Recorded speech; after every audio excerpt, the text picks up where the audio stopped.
Hi, everybody. I'd like to call to order the November 8, 2018 meeting of the Cabrillo Unified School District Governing Board. So first we will start with the we're reconvening the open session here at 7:01, and we will start with the Pledge of Allegiance.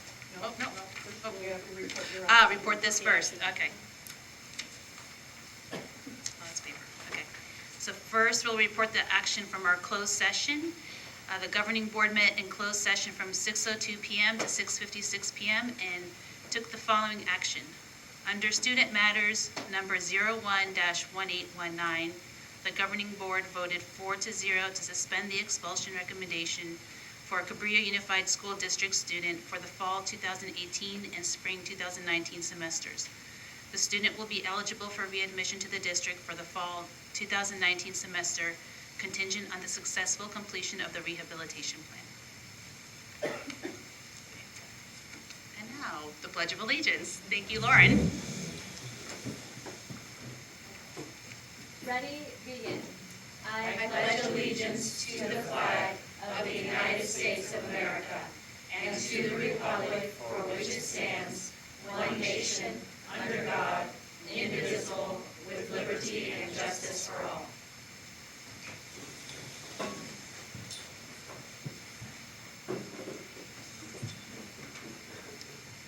First item, number 7 on the agenda, is adoption of the agenda as presented or amended. I'd like to amend the agenda if it pleases the board. In our action items, there is the adoption of board policy, updated board policy. In that is board policy 3514 and the associated administrative regulation, which is our environmental safety policies. The policies were brought forward with the idea of making sure the public was very much aware of closing a loop from last year at Hatch Elementary. Unfortunately, we were not able to notify and allow enough time for the Hatch public to make what we believe is transparent and open comment. We would like to pull this item over into discussion for this evening, as I understand there are some modifications even the governing board would like to suggest. And then that after as we do this, we then take it to the public and bring it back as an action item in December, if that pleases the board. Good. So with that proposed modification, amendment, do we have a motion? Motion? I move to approve the Motion to approve the agenda as modified. Second? Second. Okay. Kim? Second. Okay, so with that, we have our agenda, all in favor, sorry. All in favor, please say aye. Aye. Aye. Okay, so with that, we have our agenda adopted as amended. And we'll move on to item number 8, student staff community recognition.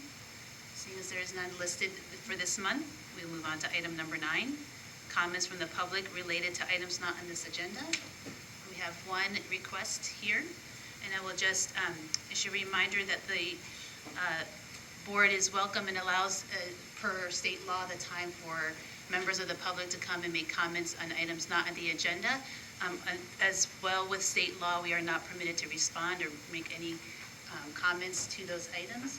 And we typically allow about 3 minutes time for comments. And welcome Amanda Mills, come up to the podium. Okay. That's the only one, so. And there's a button there on the a smiley face thing with like waves coming out of his mouth. If you press that, then we'll hear you in the mic. And so will the video. All right. Awesome. Hi, everybody. Like you said, my name is Amanda Mills. I'm here with my husband, Adam Mills. We're going to make this really fast because we're on a date. Because, yeah, you go on dates to board meetings, right? That's a fun thing, right? The place to be. First of all, thank you so much for hearing us today. My name is Amanda, like I said, and my son is the first grader that decided to leave campus at recess time. Took a little stroll down Highway 1, was picked up by a motorist, and spent some time in the sheriff's office. I mean, it's been a very hard experience, but it really has opened up our eyes. Firstly, I would like to publicly thank the Fair Lawn View administration. I know Mr. Gaitan is here. They acted so quickly. We got a team together. They met swiftly and fast came up with a comprehensive plan on how to keep him safe, and the district level as well. We met with a lot of you guys, and we felt a real outpouring of love and support, and it just has been, I mean, it's a hard experience, but it really has been positive in that I feel like it has opened up our eyes a little bit to vulnerability in the Fair Longview campus. We love Montara. What we love about it is the hills and the ocean and all these things make it very dangerous for kids. Montara, mountains right there with the hills and the tourists, the Highway 1, like we said, high speed limits, low visibility, also the community itself. Like I said, we love Montara, but there are no sidewalks and there are hidden drives all over the place. We love this place, but it is not safe for unsupervised kids. This all being said, the playgrounds are completely open. They are unsecure and they are vulnerable. And I think my dear sweet son did point that out to us, that there are lots of advantages to a fenced-in playground. I think I have spoken to the recess monitors, and they agree, they have the same sentiments, that they cannot see all the entrance and exits to this playground. So a fence around the play areas, it creates a designated area that is specific to the recess, and then also it makes it more well-respected and maintained, like this is a set-apart place for our school.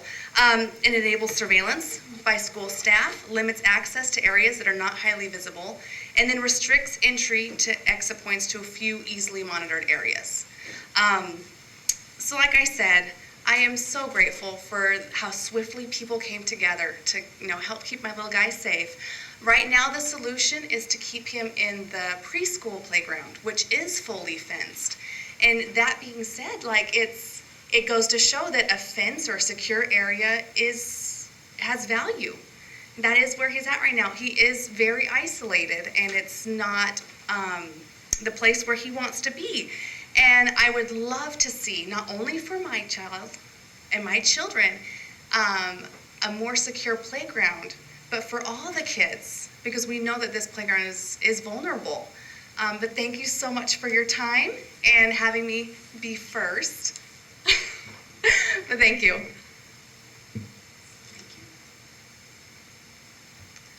right, thank you, Amanda. Okay, moving on to item number 10, representative reports. We'll start with CUTA. Sean.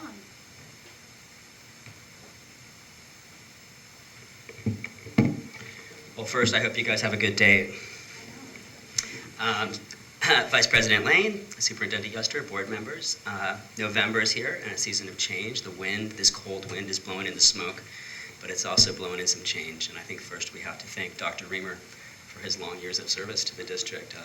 I know we get to say thanks again next board meeting, but greatly appreciated for all that heavy lifting you've done. And a congratulations to Freya, and congratulations to Lizette Cortez, welcome. And I stood up here 6 months ago and almost cried about Measure M before the last vote was counted, so I'll reserve my judgment for the last welcomes and thank yous. But on the idea of the democratic process, we've the Sunshine Letter has been delivered to Rob Papalardo, and I want to reiterate that the positions taken by the bargaining team on behalf of our bargaining members have been democratically decided through multiple surveys. We won't be swayed by the loudest voices and the most persistent voices, but we are going to choose our bargaining positions based on a democratic process. Thank you for your time. Thank you. Thank you, Sean. CSCA, do we have Diane here? No, don't see her. All right, so we'll move on to item number 11, reports, information, and presentations. So we'll start with item A, receive report on Cabrillo Unified School District's summer intervention programs. Joy?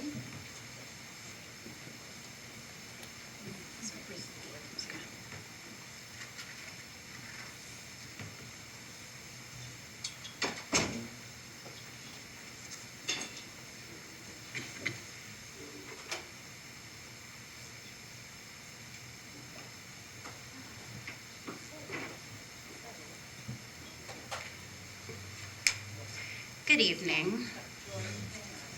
Okay.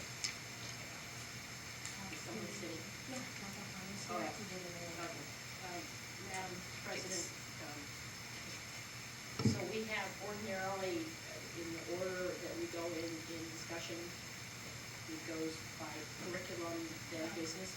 However, we have a guest here to make a presentation to the board, and we don't want him to have to sit any longer. So with your permission and with your indulgence, board, if we could have the Measure S Citizens Oversight Committee report come first, and then Joyce, or if you can just hold Yes, them and go first. I can. You can have, let Mr. Alfano. May I have a rule of order, may I have a quick motion Yes. to amend second time the agenda? So moved. Thank you, Kim, Give us- and And a second? second, thank you. Do we all need to do, to vote aye? Okay. Aye. That's a normal Aye. thing?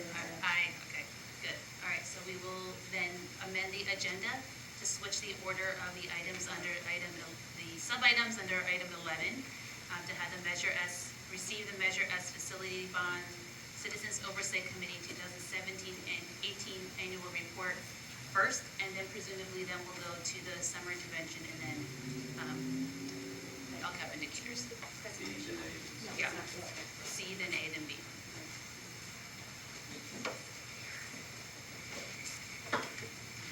Hello, everybody. My name is Mike Alfano. Thank you for moving that. Tonight, my wife and my mother are at a CPR training class till 10 o'clock, and my dad has all three of my kids. So I think my dad would probably thank you more. So I'll make this quick. I'm on the Measure S Oversight Committee since its inception in 2012. And we've done some really great things with those dollars. And it's amazing to be sitting up here several years later and see all the great progress we've made. So this community couldn't have done it with so many of you, without so many of you. So thank you very much for doing this for our community and for our kids, right, our future. And my kids are in Hatch right now. I have a 10, 7, and a 1.5-year-old, and it is absolutely amazing to see all the progress, but also see my kids go to the same school I went to. So it's a great feeling. Okay, so currently on our board right now, I wanted to point out we have Naomi Patridge, Diane Broslin, Charmian Donegan, and myself as co-chair. I know we're going to be adding some more people here pretty soon, and possibly merging some of these oversight committees. Our job on the oversight committee is really oversight. And we're not, to the public, it's important we don't tell the contractors what to do or how much to spend, or we don't give any direction. We're really there just to make sure that the dollars are being spent according to the ballot language. And again, for this year, I see nothing but positive stuff. The only thing I wanted to point out, and this is in my opinion, and the public should definitely know about this, a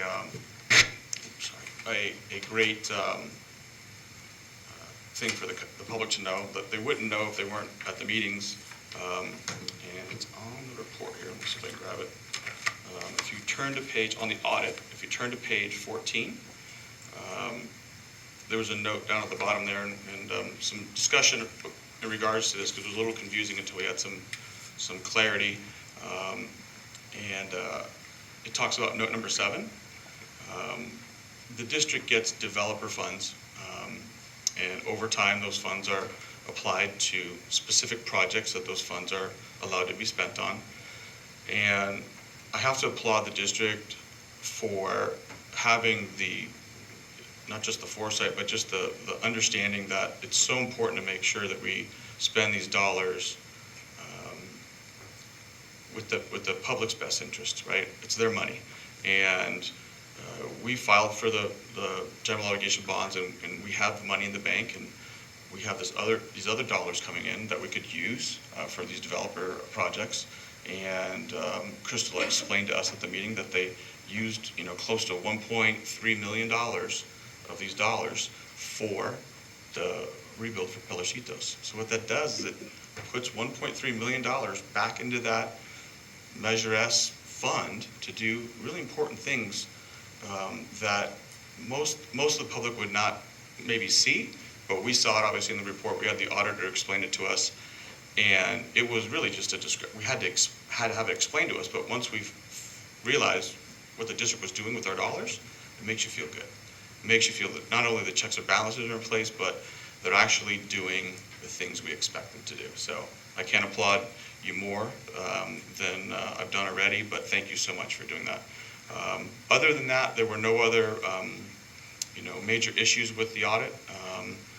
And another point I wanted to make sure that the public knows is we meet about 4 times a year to discuss the current projects and how they're getting funded that are under our purview. And it is a committee that I think works real hard to talk a little bit about what we can do to make sure that we're transparent, that we have all the correct and current information, so when people ask us about these bonds or these parcel taxes and what's the difference, we know. And when we can tell them, that these are the documents that are provided to us and we can explain to them in detail, it really does set people's mind at ease as to what's really going on at the district. So I think it's great that we have this committee, and I always welcome questions. So if you do get questions and you don't have time to answer them, you can certainly shoot them my way, and I'd be more than happy to talk to them about it and show them some of the great stuff we're doing. And I'll be happy to answer any questions if you have any for me. But that concludes my report to the board.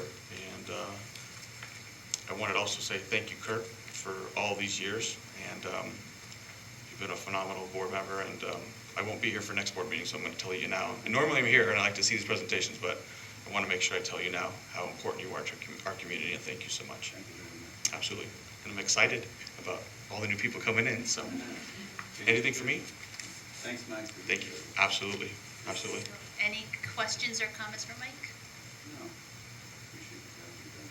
Thank you. Yeah, Have a just great make night, you guys. Comment. Thank you. I'll turn it back to you.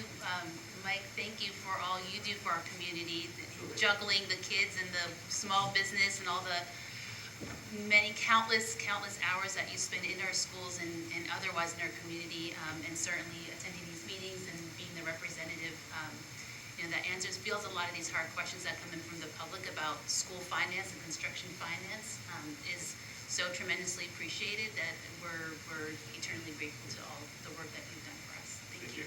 I would stick around, but I'm going to go help my dad. Yeah. Have a great night. Great. Thank you, Mike. Okay, so with that, we'll go back to item 11A. With Joy, receive report on Cabrillo Unified School District Summer Intervention Programs. Okay, so one second.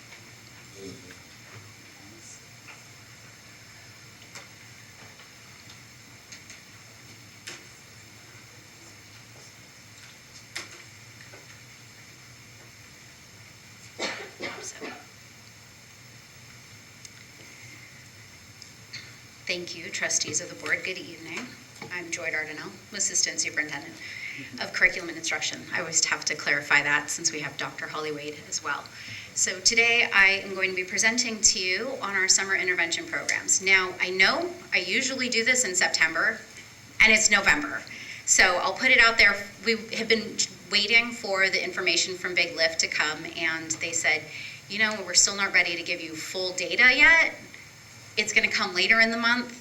And I said, let's just present. Let's just do this so that we can update everyone because it is November already.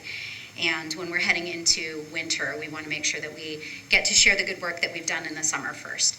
So first of all, as I've said before, our summer intervention programs are a bit of a pop-up shop, meaning that during the school year, we pull together staffing that have never worked together. We pull administrators on sites to work together in a multi-funded role of supporting students through targeted programs.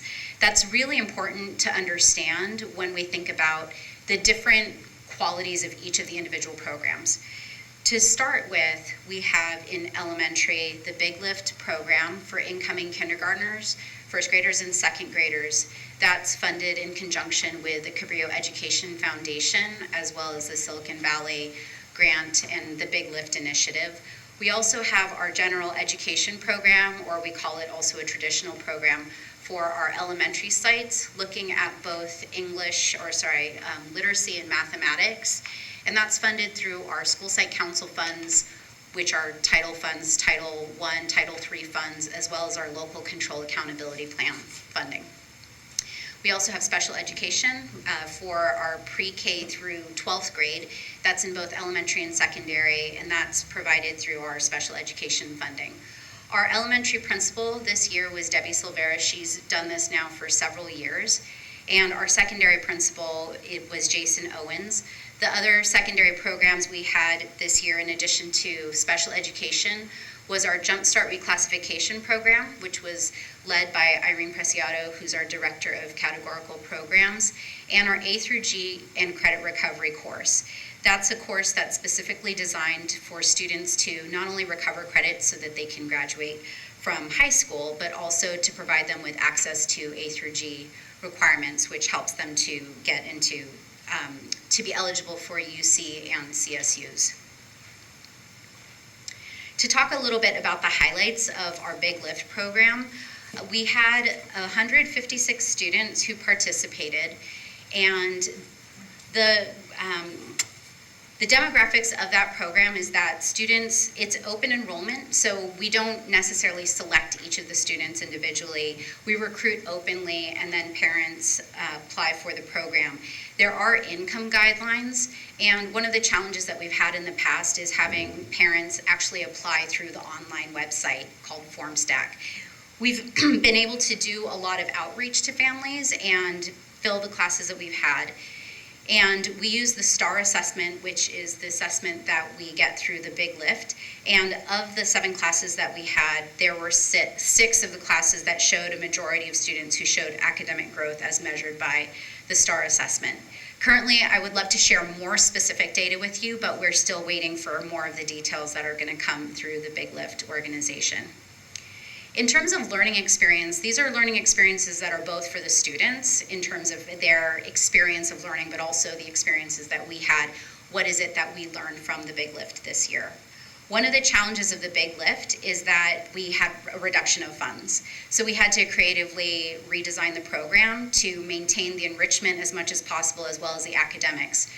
Due to funding challenges, we reduced the program from 5 weeks to 4 weeks. To do that in a way that made the least amount of impact on the academics so that we could keep the most effective program possible, we decreased the amount of enrichment time that we had on Fridays, and then basically moved those other academic days into those Friday enrichment times. With that, we wanted to make sure that we still integrated on-site field trips or virtual types of field trips that help to provide differentiated lessons for the students, and then still provide some of those enrichment walking field trips, and making those walking field trips not just enrichment, but really opportunities for outdoor learning. As you can see, one of the things that we listed here was that with the longer days with the library facilitators in the afternoon, the students were able to have more play-based learning and socialization. The longer days was one of the challenges in our first years of implementing Big Lift, because our students, who many of them were being bused from different locations, were spending an hour on the bus, the full day with the program, and then additional time being bused. They were away from home 8 hours a day and arriving really tired at home, and families were a little bit concerned about that. So we decreased the amount of time that students were in the program, and then we have actually worked back and forth to make it so that we can make sure that we have the most effective amount of time while still making sure that students are getting home early enough that they're not exhausted. So this year, a lot of our learning was about adjusting our time period, decreasing from 5 weeks to 4 weeks, and then also making sure that we had the specific amount of time that would work with our families, especially ones who were being transported, whose students were being transported to the program, while still maintaining our instructional time. The other program we had was our general education program. This was from grades 3 to 5. Some of the highlights of the program included having 120 students who participated. One of the highlights was that Hal Wagner, who many of you may know, who's a local chess master, taught chess as part of the enrichment in the program. We used a lot of different types of curriculum to supplement the work that they were doing in the regular school year. So this year, since we adopted math, the Bridges in Mathematics program, we used some of the supplemental math programs from Eureka during the summer and provided differentiated supports. including paper-based supports as well as technology-based supports. There was also a fun readers workshop unit that focused on mystery, which was one of the highlights for the students as well. Our special education programs are really consolidated and focus on students' individualized education program goals. We had 21 students in the pre-K through 5 program and 13 students in our 6 through 12 programs. Some of the learning experiences we had was combining our intermediate and high school classes, which was reported to be more effective this year. One of my favorite programs, personal favorites, this is one that started a lot of it with the support of Superintendent Euster's idea about a couple of years ago, was our Jumpstart Reclassification Program for grades 6 through 12. These students are students who have been identified as being on the cusp of reclassification. They're very close to being identified as English fluent proficient, and we had about 30, now I forgot the math, if it was about 30 students who participated, or was it 32? Students who participated, and of those, 71% of them were reclassified for a total of 28 students. The tasks and work that the students participated in included all 4 domains that they're assessed in for their language development, including listening, reading, writing, and speaking.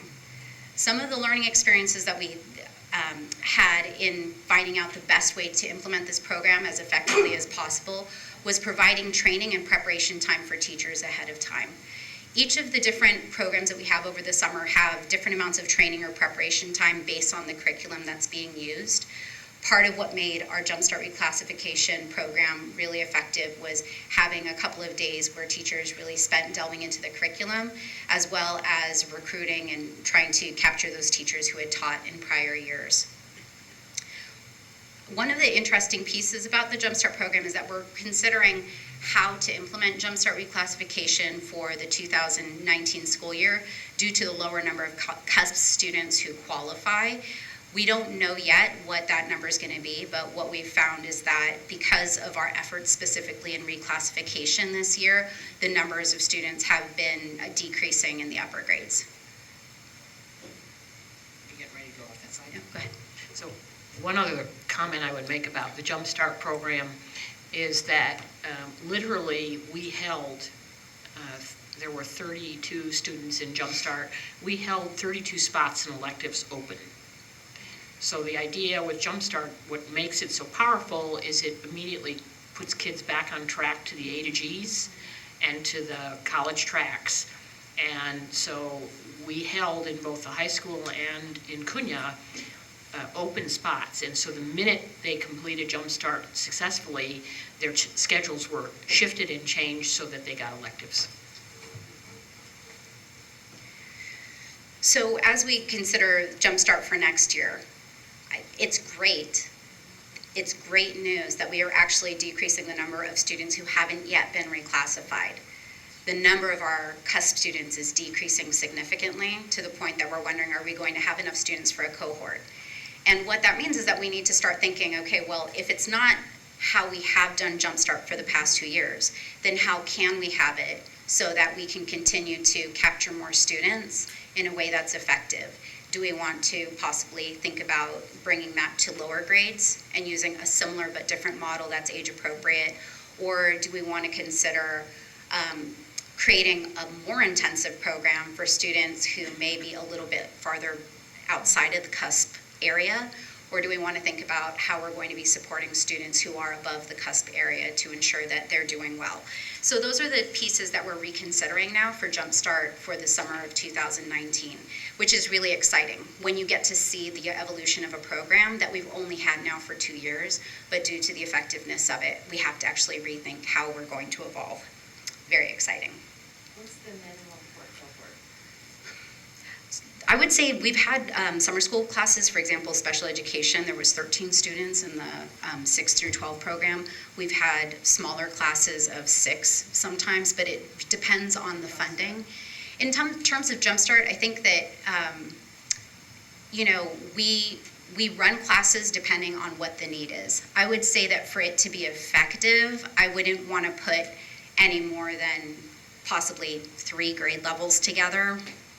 I wouldn't mix necessarily 6th graders with 11th graders. So the cohort really depends on how many students you'd have in that group. And so, for example, off the top of my head, if we were going to do a 6th through 8th group, if we had less than 6 students in that group, I would wonder if there's a more effective way that we could capture more students and still be effective. Another course that we have is our A through G in credit recovery. We used a new system this year. We had 80 students enrolled. 16 of them met A through G requirements. This is really exciting because A through G requirements usually require that students retake a class, but now that we're actually able to have students satisfy those A through G requirements through a technologically enhanced program over the summer, it allows the students to then use those periods and sections during their school year to either do electives, do things that are engaging for them, or to meet other A through G requirements that they haven't yet met. Some of the benefits are that students can work at their own pace and finish courses more quickly than they would if they were taking it during the regular school year. The courses were more interactive than the previous system. One of the challenges, though, is the need for professional development for the instructors so that they can manage the new system. One of the things that we heard was that students, because they're so amazing and brilliant and so savvy, they figured out a way to trick the system to make it look like they were finished with all the work when they hadn't. So that's one of the things that, having really strong professional development and having that really close relationship with the students helps us to make sure that we're not only checking a box that they met a requirement, but that they actually are moving forward having the knowledge that they need in order to be successful. Because that's what our goal is not just the box or the check, but that we're actually supporting them to be more college and career ready. Clearly they have a lot going for them already, right? They're clever. So those are the key programs that we had in the summer. I will add that we also had a Migrant Preschool program that was also funded by the Big Lift, in addition to our K through 12 programs. And one of the programs, in case you were wondering, that we didn't have this year that we had last year was a migrant transition program from 5th through 6th grade. Again, every year we have to think, does it make sense to offer this program?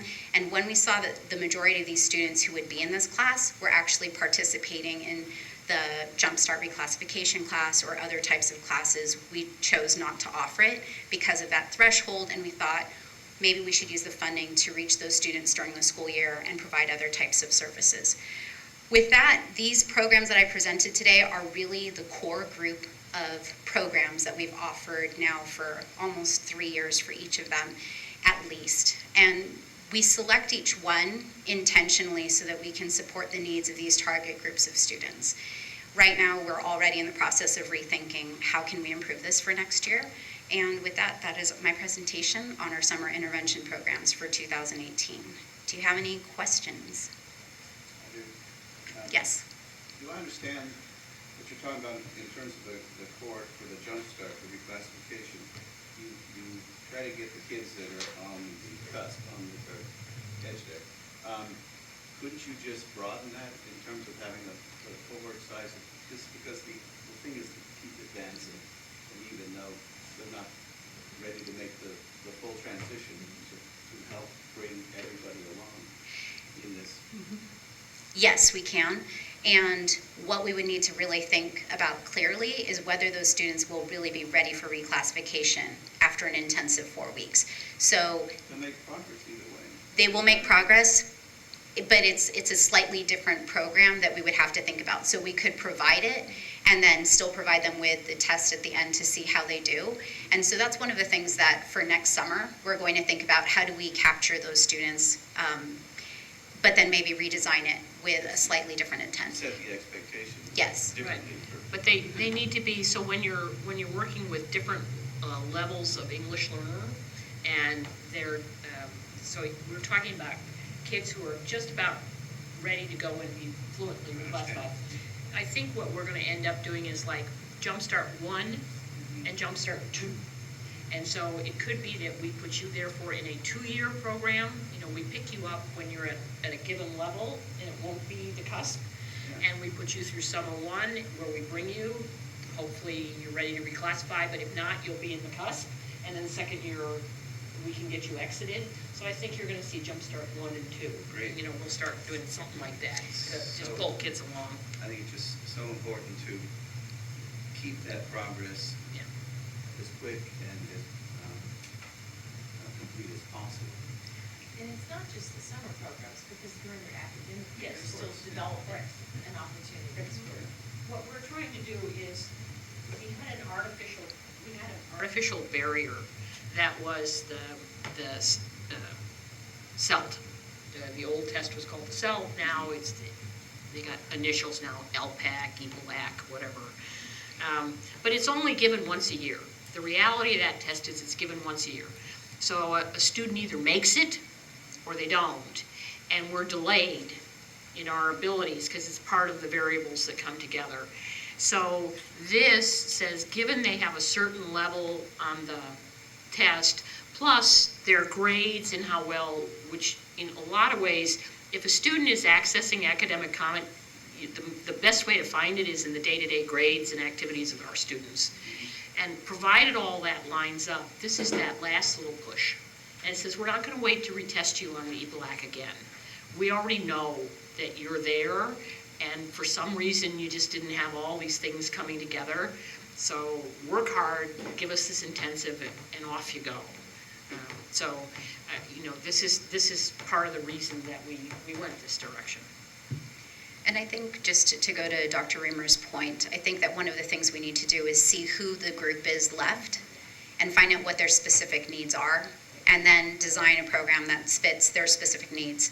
And so I think that whether that's looking at lower grades, whether that's looking at long-term English learners, and really analyzing this small group of students, if we have, let's say, 50 students that are in grades 6 through 12, that if we broaden it just a little bit more, we could capture them. What might be that key thing that they need? And so now that we have this data, we can dig into that a little bit more and redesign that same program or create another niche program that'll support them right before, as Superintendent Euster said, a Jumpstart 1 to help them gear up. I think that'd be a great idea. Thank you. Well, very exciting, Joy. I'll just add to the comments. I think the most exciting thing clearly are the results for Jumpstart, and to hear more about our broader successes with reclassification at the elementary levels, and I suppose at Cunha as well, as they're going from 8th grade to high school, I think is really, really thrilling to see the fruits of all the work that has been going on for so many years, and I guess we'll get a lot more of that through the process of the LCAP goal reporting and planning sessions, so I think that will be really an exciting discussion to have. Thank you for this presentation. Thank you. Any other comments or questions? Okay. Thank you, Joy.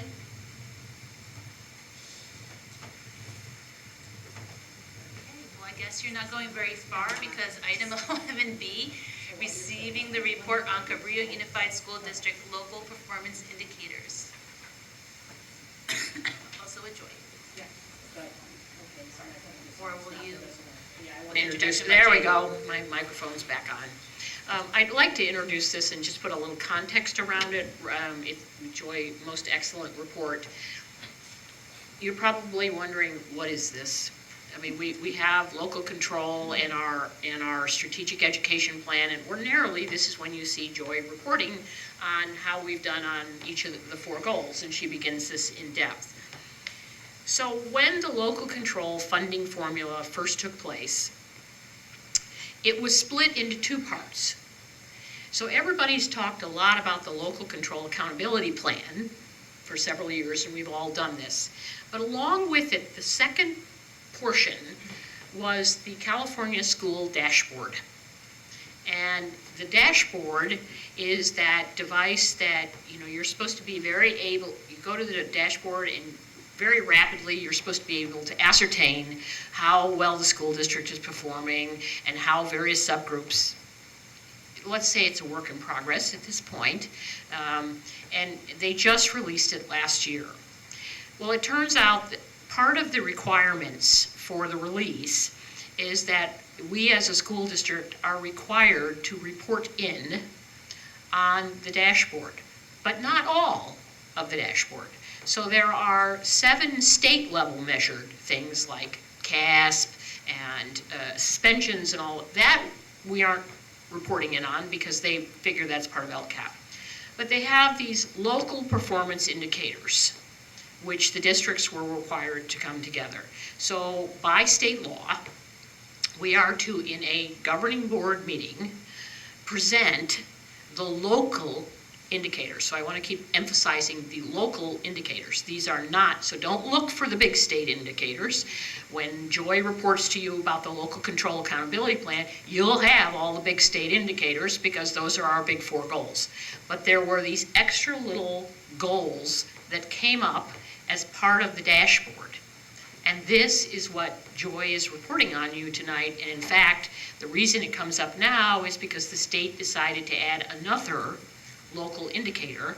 And so by law, Joy, before December, they let us know last month, has to report to you on the newest of the local indicators. So let me put a little frame around this. This is not our LCAP. This is not our strategic education plan. It is part of LCFF, and it is the dashboard sided component, but only the little local indicators from the dashboard.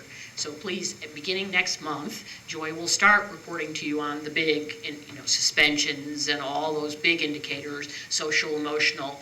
But because we're under a time status from the state and required to get this, rather than confuse everything, we just tried to bring this portion to it. That's just a clarifying question, and the difference in definition between state and local indicator is that the state indicators are part of the LCAP reporting and local indicators are not? I will cover that. I can cover that. Okay, good. Okay. So I take notes. Superintendent Euster just said what I wanted to say on this slide, so thank you, Superintendent Euster. I'm going to move on to the next one.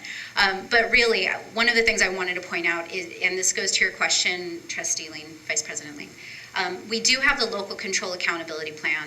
The dashboard is the other piece of this. They're very closely connected. So the local indicators are actually talked about in the local control accountability plan. The local performance indicators are also included in here. As we are reporting out to the state, the number one thing they want us to do is tell them something. As long as we fill in that we tried and looked at this, then they will say we met the requirement. It doesn't mean that we have to show progress with anything. It's just, did we actually report something to them, which is an interesting way at looking at accountability.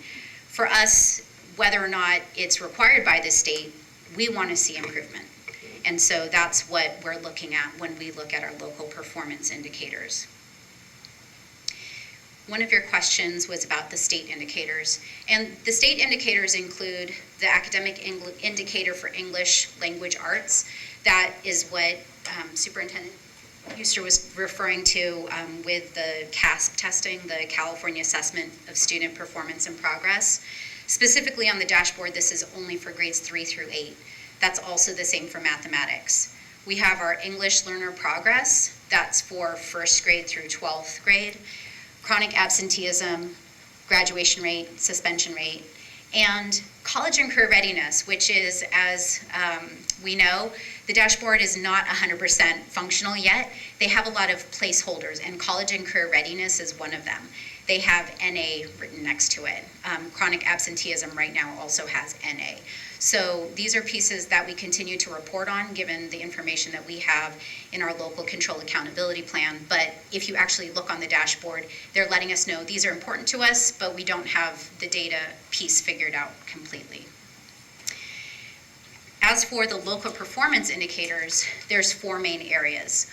Basic services, which includes appropriately assigned teachers, access to curriculum-assigned instructional materials, safe, clean, and functional school facilities, implementation of academic standards, parent engagement, and school climate.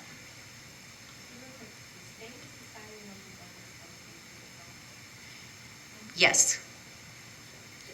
So what's the difference then between a state and local performance indicator? What's the Okay. definitional difference? So the difference, these are, so the four, quote, local, which ain't so local, as you can hear, are measured by, there isn't hard data here. So I don't have a California Assessment of Student Performance. I don't have chronic absenteeism rates.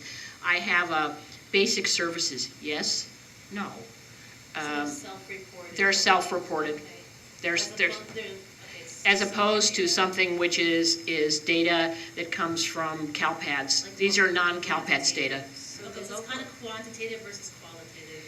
Or the local indicators come from our decisions about what to report. Our to them. assessment. Yes, Our assessment. that is correct. Versus a state assessment. That is correct, or CalPADS data, So right. we are required by the state to report on these things, but we can use our own indicators. to Correct. report on them. Absolutely. Softer side, So then, engagement. Yes, self-assessment. We can choose to qualitative report about self-assessment. engagement in the way we want to, or gather data about it in the way Yes. we want to, as with school climate. correct. And I'll give you one example. So when we look back at those state indicators, the academic indicator for English language arts, when you look at it at on the dashboard, they look at change and status. So the change from one year to the next, they look at the status of a really interesting formula that very few people can understand, and the formula changes from year to year, so you can't even compare data necessarily if you looked at it 1 year to the next.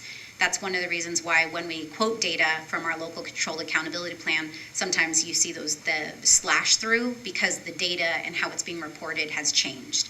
So we do not have an ability to change that at all. It's reported and collected at the state level, and then they use their formula and report it out. With the local performance indicators, there is a qualitative and quantitative aspect to it, but we get to make a choice about what the indicators are, how we're performing on it. So specifically, looking at the local indicators, they give us a sheet, they give us a questions that they want us to answer. So one of the questions is, what's the percentage of misassignments of teachers? What's the number of vacant teacher positions? What's the number of students without access to standards aligned materials? So I'm starting with those first three. We have that information that's reported on our school accountability report cards. That's the SARC. Those are located on the district website. So for what I did was I go back to the SARCs to make sure that we check on the already priorly published data, add up all of the possible misassignments of teachers that has already been reported through different other reporting agencies. We want to make sure that we're being consistent with any published data. And so we look at the 17-18 SARC. 0% of our teachers have been misassigned, 0% of vacant teacher positions, the number of students without access to standards aligned materials, 0. The next question is the number of instances where facilities do not meet the, quote, good repair standard. If you look at the dashboard, the number is 0. I want to clarify why we have 4 out of 7 here. Because this is so new, last year when we reported 0% of Williams complaints. That was how we were identifying the answer to this question, 0. When in looking more specifically at what they were requesting, they wanted to know, again, looking at the published data from our school accountability report card, the SARC, how did we measure when we look at the facilities? In the school accountability report cards, that's measured with the facility inspection tool, the FIT. There are 8 areas that each school is assessed on, including systems, which is gas and mechanical, interior, cleanliness, electrical, restrooms and fountains, safety, structural, and external. There's 8 different areas that are assessed, and with each of those areas, a school could receive poor, fair, good, exemplary. So 8 areas times 7 schools, 57 possible instances. Out of 57 possible instances, there were 19 instances across the district. That's 34% where we did not meet good repair. Now, the reason why I put 4 out of 7 schools here on the slide instead of this number 19 instances, I think it's easier to understand 4 out of 7 schools than 19 instances, because the majority of these instances were at 4 schools. Those 4 schools are Half Moon Bay High School, Fairlawn View, El Granada, Kings Mountain. Thank you to Measure S funding and M, S and M funding, we are going to be able to address the needs of good repair at these 4 school sites. So I want to specifically explain why I wrote 4 out of 7 schools. I do want to point out that Pillar Cedos actually received an exemplary standing, and they had 0 areas of good repair. 0 areas below good repair. And they actually got exemplary status. Hatch and Cunha both also got good overall, with only 1 area that was identified below good repair. Who does these SAR reports? Are they the principals, are they staff at the schools, or is it an outside source that comes in and does that? It's our internal facilities people, maintenance people who do that. So that is, this is all information. This is all information that has been published on our school accountability report cards, and I'm consolidating and pulling this information in. So is it quantifiable? Yes. Is it in some way qualitative? Yes. Is it published? Yes. Did we make a choice about where we pulled the information? Yes. That's why it's a local performance indicator rather than a state indicator. They didn't choose to go through all of our school accountability report cards to add it up. Another clarification question, Joy. The dashboard, if I understand, is data that's a couple years old now, right? Is it 2-3 years old, something like that, versus this information, the SART is from last year? Tell me a little bit So about the each of the difference in pieces timeframes. of the dashboard depends on when it is. You actually have to pull out each piece and then look at the date out of each one. So it is, I think one time I saw that their most current information was 2 years old. These were pulled out of our school accountability report cards for the 2017-18 school year. The 2017-18 school year was based on the facility inspection tool that was done in that school year. So it's fine that you're presenting us newer or different data than what's on the dashboard, like that discrepancy between the 0, because that was what was on the dashboard, this 4 out of 7.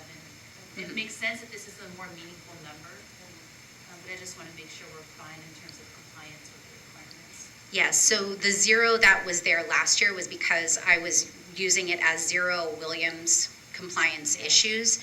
This is 4 out of 7 schools that did not meet the good repair standard. When I publish this, I will probably use the 19 instances out of 56 because they're asking specifically for the quote number of instances. I think the challenge with that is that if I put in that box 19, what does that mean? It has to be really clear about it's 19 out of how many. It's 19 out of 7 schools in 8 areas, which is a total of 56 possible instances. Did the 19 instances trigger any repairs or anything that raised awareness on something that we didn't already know about? No. I'm looking at the chief business official's lead on that. Later on in this presentation, you will be hearing more about Measure M and now what. And I think that being able to understand how we do identify areas of need is just a key piece where you could start to think about the upcoming presentation.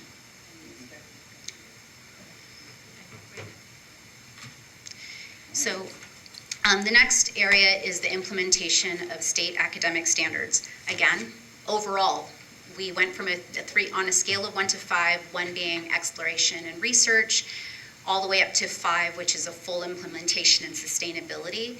This is a 1 through 5 scale that they give us. If you look online, you can see each individual area that's assessed.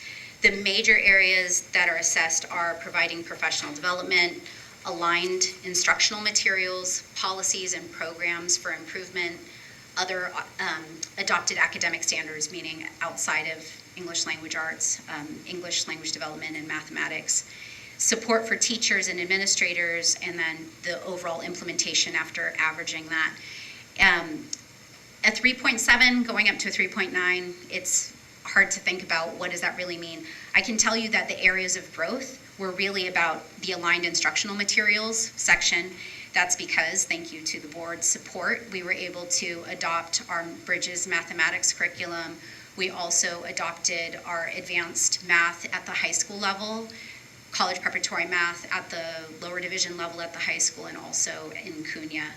We also were able to adopt the English language arts curriculum at Cunha for Windows and Mirrors. And then we also provided a lot of professional development last year, specifically in the area of math, and started an exploration of our English language development materials. So those were the specific areas of growth in looking at all the areas that were being assessed that led to an increase in the score. Is this score also taken from SARC, or is this? This is not actually internally taken from SARC. This is internally from just our conversations to assess what the areas are based in the different levels of possible implementation. Our next local indicator is on parent engagement. This is looked at again, we have a lot of options. We can just write a summary, we can pull information from a survey. What I did here, because we have survey information that's provided in our local control accountability plan that I will also report to the state, I wanted to just add a little bit more of a narrative here. So looking at our community input, as you know, we collect that during our local control accountability input process that happens around February and March. And the key findings that we heard from last year was that need for more communication about individual student progress, but also about the different school programs and activities. We also heard very strongly this request to continue and expand existing academic and behavioral interventions, as well as providing more expansive parent engagement opportunities. In addition to that, I'll just remind you about some of those more quantitative data pieces that we talked about in the LCAP earlier this year, which was that we had an increase in participation in our parent survey. It went from 25% to 32%. And then we also saw an increase in participation for parents of unduplicated pupils, which means that we saw an increase of parent participation of English learners, socioeconomically disadvantaged students, and foster youth in our main governing bodies, including school site council, as well as our parent advisory committees. These are ways that we are reporting to the state both qualitative and quantitative data about parent engagement in governance. Our next local indicator is about school climate. This is the information that comes out of our local control accountability plan. This is the quantitative data that you can see there. And when we looked at this last year in school climate, we recognized that there was a decrease. This was based on our panorama survey that was given in the fall of 2017. We saw a decrease in school climate specifically for 6th through 12th grade, and school safety, the perception of school safety in grades 6 through 12. Because of this, we put actions within our local control accountability plan to address these areas. One is really continuing and expanding our positive behaviors, interventions, and supports, which is PBIS, including the different types of recognition programs that we have at school sites. We added an action specifically about improving our safety plans at all sites so that they were more expansive to include health, safety protocols, and anti-bullying. We also added, as one of the pieces of our local control accountability plan, evaluating current social emotional curriculum and improving systems of communication so that we can ensure that we're using that communication for parent engagement, developing school climate, as well as school safety. We have improved our wellness services and then also have added more behavioral supports that are coordinated through our educational services department, educational support services department. This year, we have also kind of added to what we wanted our plan in looking really specifically at the technological tools that we can use to improve communication, and looking at providing more specific family and parent engagement nights that focus on safety, anti-bullying, and other types of protocols.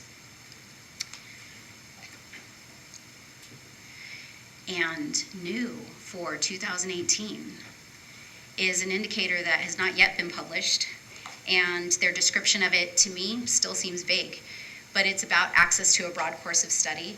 They haven't told us specifically what metrics we should use. They just want to make sure that students are able to have access to a broad course of study. Our proposed metrics for that are going to be looking at our A through G completion rate, meaning the completion rate for students who are eligible for UC and CSU universities, the number of college credit sections, meaning advanced placement or early college, and then looking at the percent of students who are accessing those college credit courses within the larger high school population.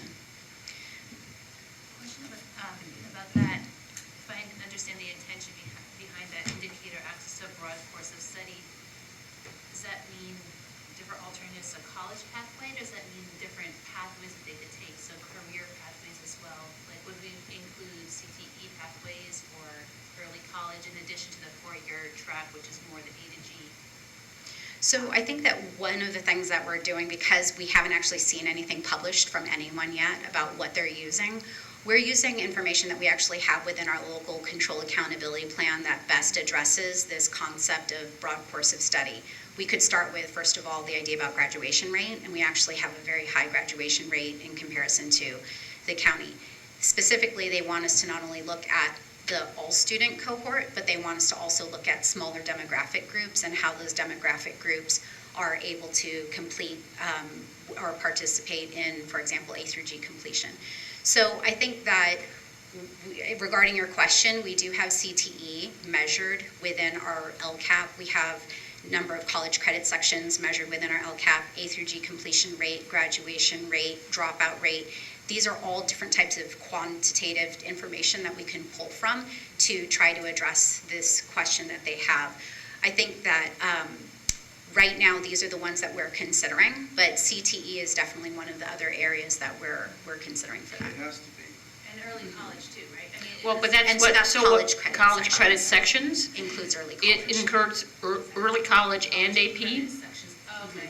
They're both? Not including the AP. Yeah, I don't want, so we're kind of, they would prefer us to straight stay on AP, and I just refuse, because that is not the only way. And my other concern is that when we say percent of students in college credit, what we're talking about here is not the ultimate percent of kids who are taking this thing, but how is our demographic across these college classes compared to the high school demographics. So we want to make sure that all groups are equally represented and showing progress in these areas with equal, and that to me is access to a broad course of study normally means that your demography are all together in your AP.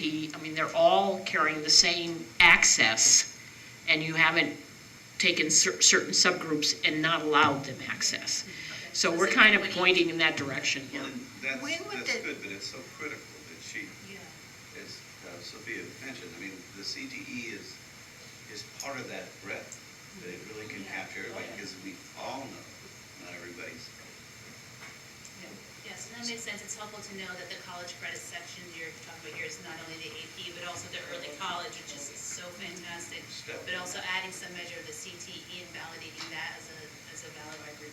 I'm hearing, so, my question is, when is the official definition coming out? So And then I've got a follow-up. because they are local performance indicators, local meaning we decide, currently I have not seen anything aside from their guiding questions. So I will read word for word what their number one guiding question is. They have other ones. So it says, briefly identify the local selected measures or tools that the LEA, meaning us, is using to track the extent to which all students have access to and are enrolled in a broad course of study based on grade spans, unduplicated student groups, and individuals with exceptional needs served. but they don't give definitions. So what they want us to do is respond to these questions and then pull information that we have in a narrative response to that. Okay, so part of what I heard just now is that there are multiple pathways to success. Another way to interpret that broad course of study is that full suite of cognitive experiences. That's been part of our conversation in terms of what is our long-term planning, so you have that suite of experiences that help you in math and language arts, because you also have visual and performing arts. And so I'm wondering if we might not consider what a metric might look like that shows that you're doing more than just one thing to be successful. I think that one of the things that I'd like to share is that when we talk about A through G completion, I think that one of the reasons why some people don't like the idea about A through G completion rates is because they think that we're putting everyone in the college career track.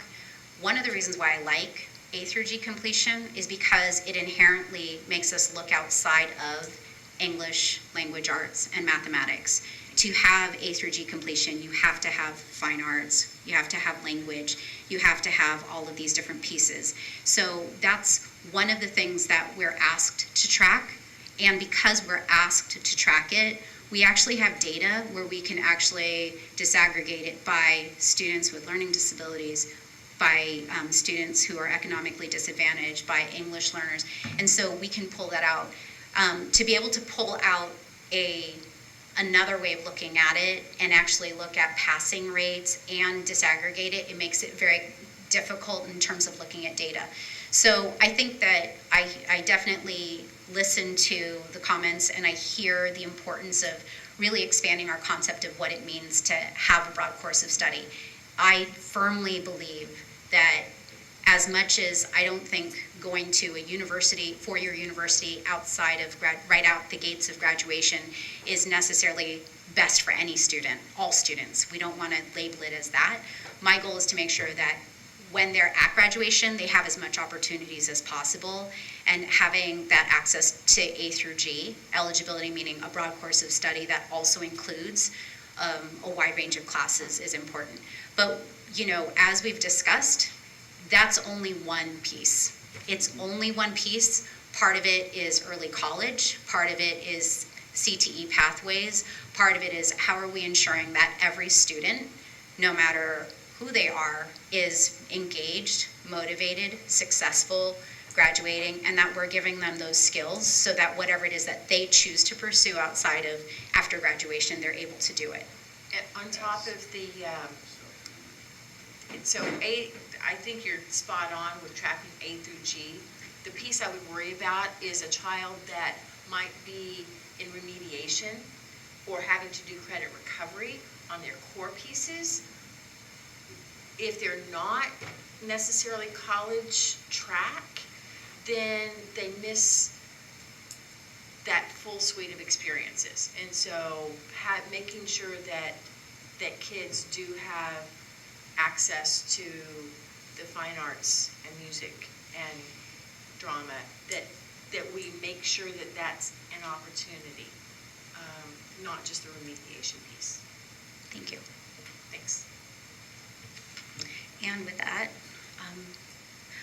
you have been great about asking questions during the presentation. This is now the official time when I have nothing left to say. Any questions?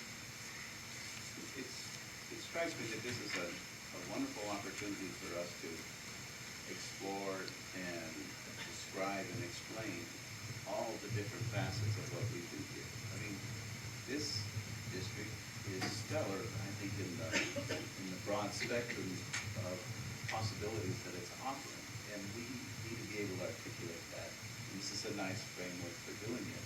It helps us think about what we're doing and how many ways A to G and the limitations of approaching A to G in terms of classification, and then the alternatives to a four-year college straight ahead look at things.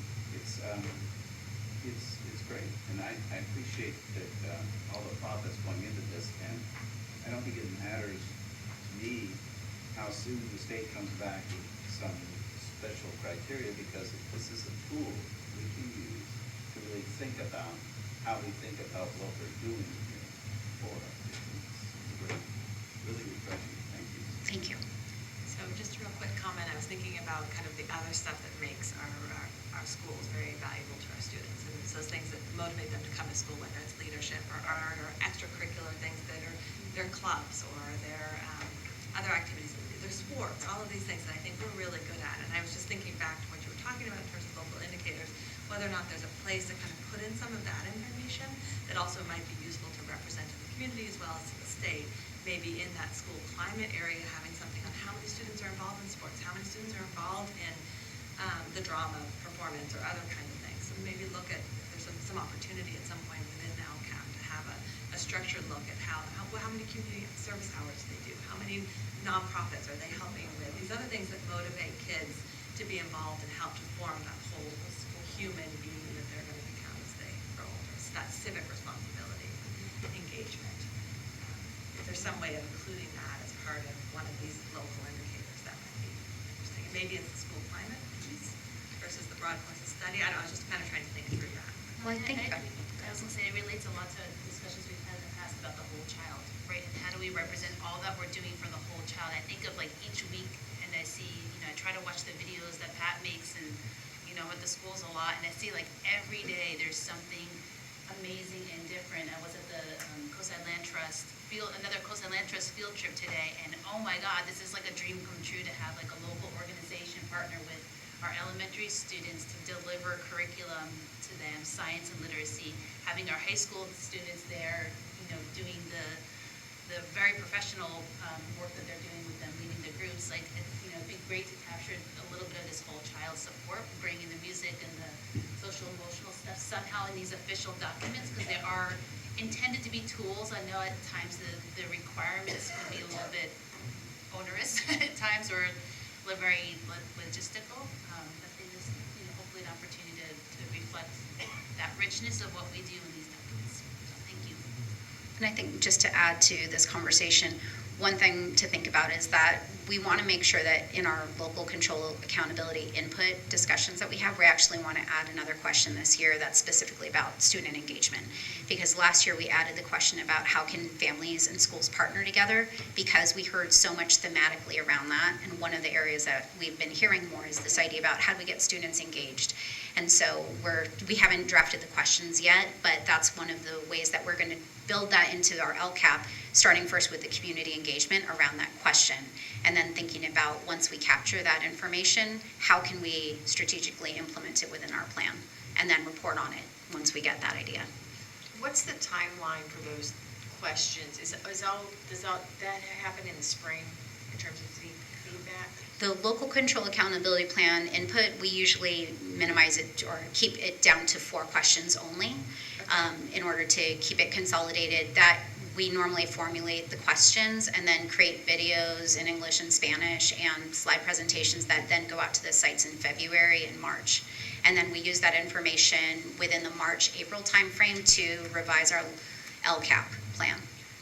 I know there was a discussion of and I'm not sure where it was going to fit in what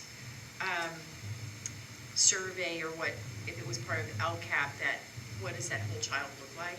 Is that outside of LCAP, or was? Essential characteristics. Yeah, the essential characteristics. Yeah. So that's outside of LCAP. It's not on the same LCAP time frame, but it will help to inform future LCAPs. Has that been drafted yet? So we've drafted it, and we're going back to redraft, because right now we have it, but it's just too complicated. It isn't understandable enough by the public, so we're redrafting and simplifying it so to make it a much more accessible document. So maybe we could take a look at it before it goes live.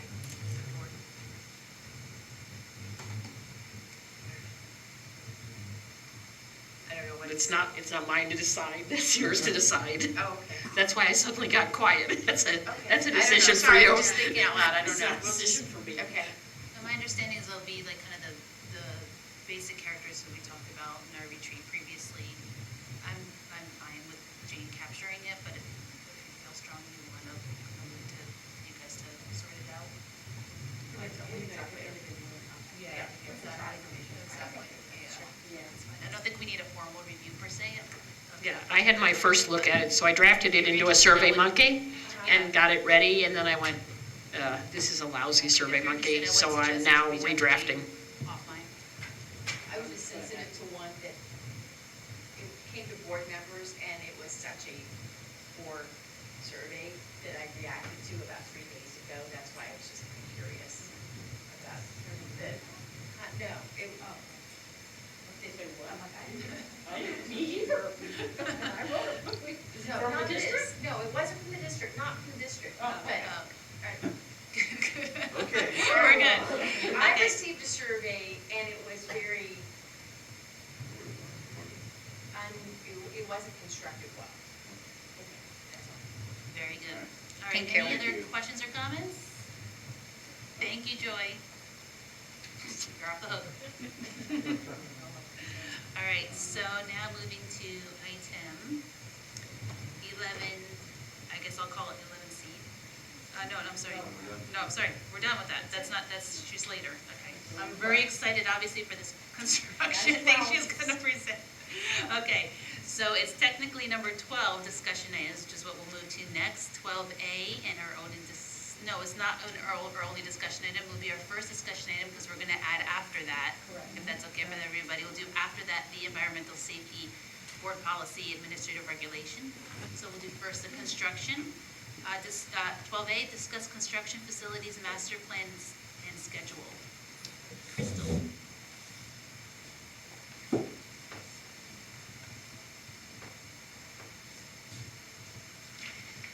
Good evening. It's nice to kind of get up and stand in front of this podium and not really talk about finances, or at least general fund finances. So it's a little bit more of the fun stuff. I don't know, at least the stuff I really enjoy. So, Measure M passed. Now what?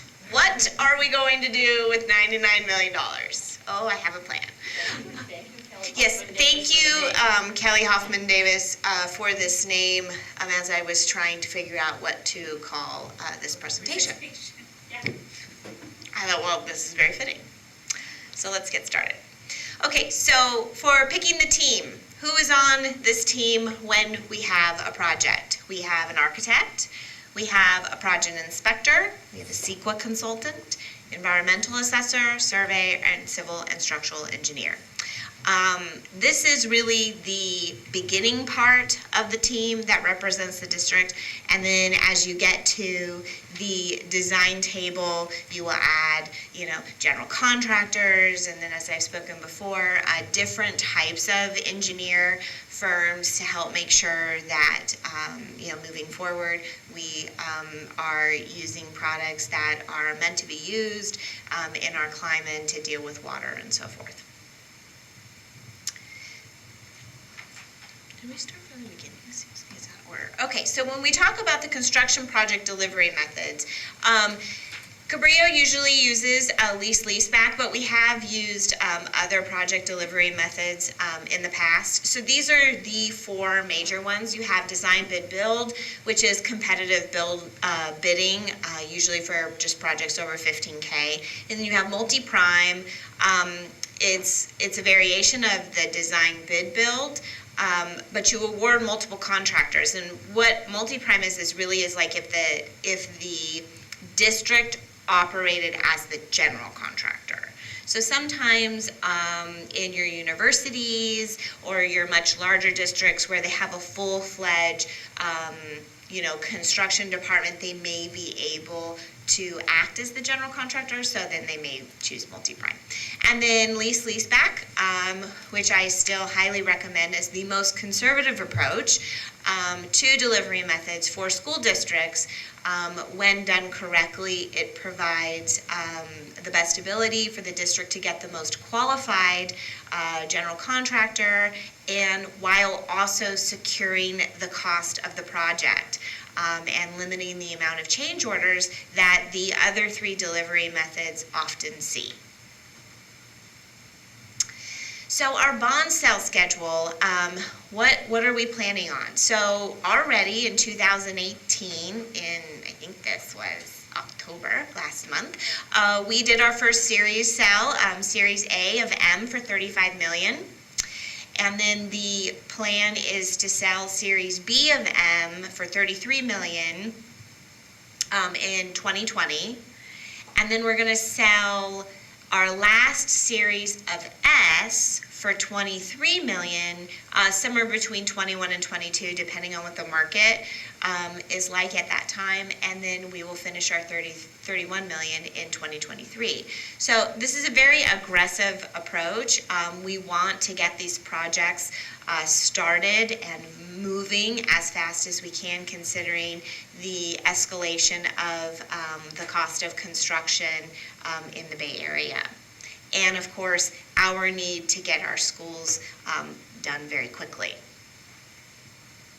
So on the essence of the timeline, this is the project timeline of what an actual construction project looks like from inception to completion. So you have about a 3-month time frame for your request for proposals for both your architect and your general contractor. This is, let's just say we're using the lease-leaseback method for this.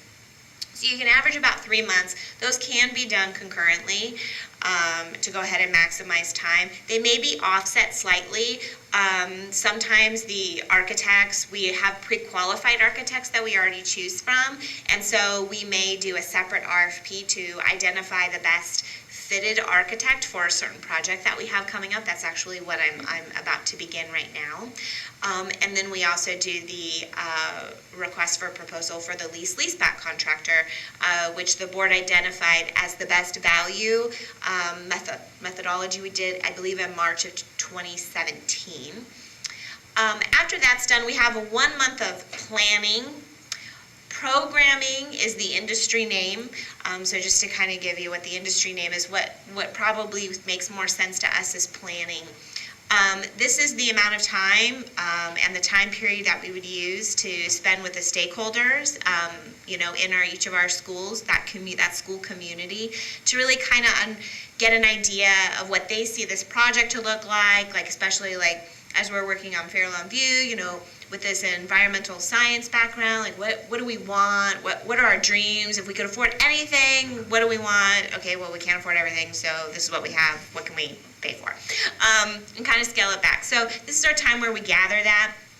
Moving forward with Fairlawn View, it will be a little different than the way that the planning did go for Pillar, Cetos, and Hatch, because we're trying to establish standards because they're more cost effective, not only for construction but also for maintenance and moving forward. So there will be some standards, although every school site can still look very individual from other ones.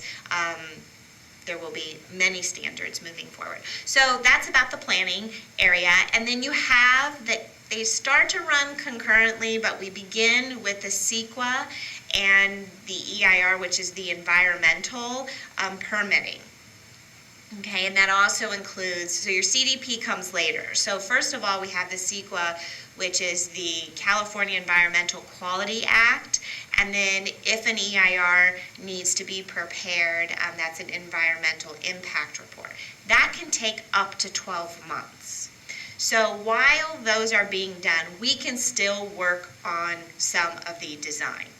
We can't fully submit to DSA, but why this permitting is going on, depending what environmental studies need to be completed, would affect when we actually get an opportunity to complete the design and submit to DSA.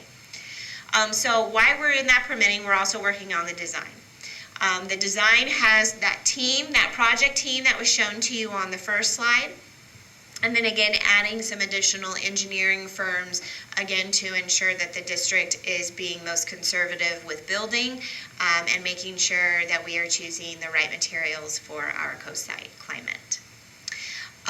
After that is done, we are getting ready to go back and revisit the planning, to go back to our communities and show them what we drew, and have some renderings and have final discussions, see if there's anything we missed, clarify some questions. not often can we, it's not like down to the nitty-gritty detail. It may be like, hey, can we move the teaching wall to this wall or so forth, but our design team is pretty thorough, and we pay a lot of attention during the planning phase to hopefully we're just quickly, sharing what the design is at that revisit planning meeting. And then we are ready to go to DSA, which is the Division of State Architect. So they give the final approval for the plans. And during that time, we also have to file for a coastal development permit. And on the projects that we've completed so far and that we have done, our CDP is done through the Half Moon Bay City. So for our other projects outside of the high school, we will be going through the county. Will be a newer process for us. I think it will have some advantages and probably some disadvantages as well. But we will be working with the county on that, and they require to make sure that we have DSA, that we're in the process of DSA approved plans. So those do work concurrently too. That's the coastal Development permit. Right, but does that require coastal commission oversight? So because we already have a plan, the coastal development plan done. It doesn't have to go to the commission for special voting. Okay. So we just file for a permit, and most of the time with the filing of that permit, you also are required to already have gone through the CEQA and possible EIR requirements, environmental requirements at that time. I just know that Highway 1 corridor, there are times that there's a visual. Yes. That's part of that. Yes, that is part of that design. The good thing is that, moving forward, all of our projects are on that side, so we're a little bit better as far as that goes, so that's kind of nice. So then we go to DSA, and then when we get to DSA approved plans, we can actually start construction, which is very exciting. That doesn't necessarily mean that you won't see movement on sites to get site work started and so forth. Obviously the team starts to get mobilized. You see trailers and so forth, so you start to see fencing going up and all of that, so that it really is just a working machine once this project gets going. Construction on our sites, moving forward, are estimated to take around 14 months. So we're going to be moving forward with not the same type of modernization that we did at Hatch, where we're taking existing buildings and modernizing them. That has proven not to be the best method for our district, considering how old our buildings are. We will be moving forward with a complete new build using modular buildings similar to Pillarcitos, which the standard moving forward will be the Hatch Kinder Complex. So I think that's going to be really exciting for everyone to see that get started, which is getting started currently. So this is going to be the project timeline that we constantly will refer to as we bring back projects to the board and do presentations, so we can get a clear picture of where we are. It's kind of condensed, this small thing, but as you can see, this process can take a long time before you actually start to see buildings come in. There's a lot going on behind the scenes, so when we say, oh, well, when are we going to get started, we're going to, like on our websites and so forth, like where we are in the Fairland View project. Oh, well, we're, like in the Fairland View project, we're right here.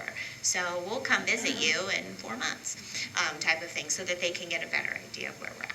So if I interpret this correctly, Crystal, then this is like a year and 3 months of planning before you break ground, roughly a year and a half? Yeah, it really depends. DSA they've changed the way that they accept projects, which has made the process quicker. The district's decision to use a different architect has made the process quicker. So it'll be really interesting to see when we move forward with an actual whole project like Fairland View, which is my recommendation for the next project that we do, how quickly that goes. And then once we establish that whole design, so we're getting some of our this is the exciting part, we're getting some of our pre-approvals right now with the Hatch Kinder Complex.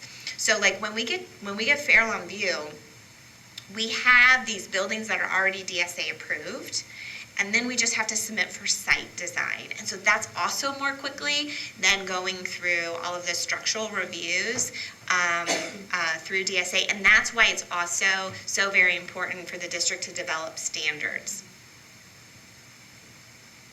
So let's go backwards a little bit and take a look at some of the projects that we have done with S.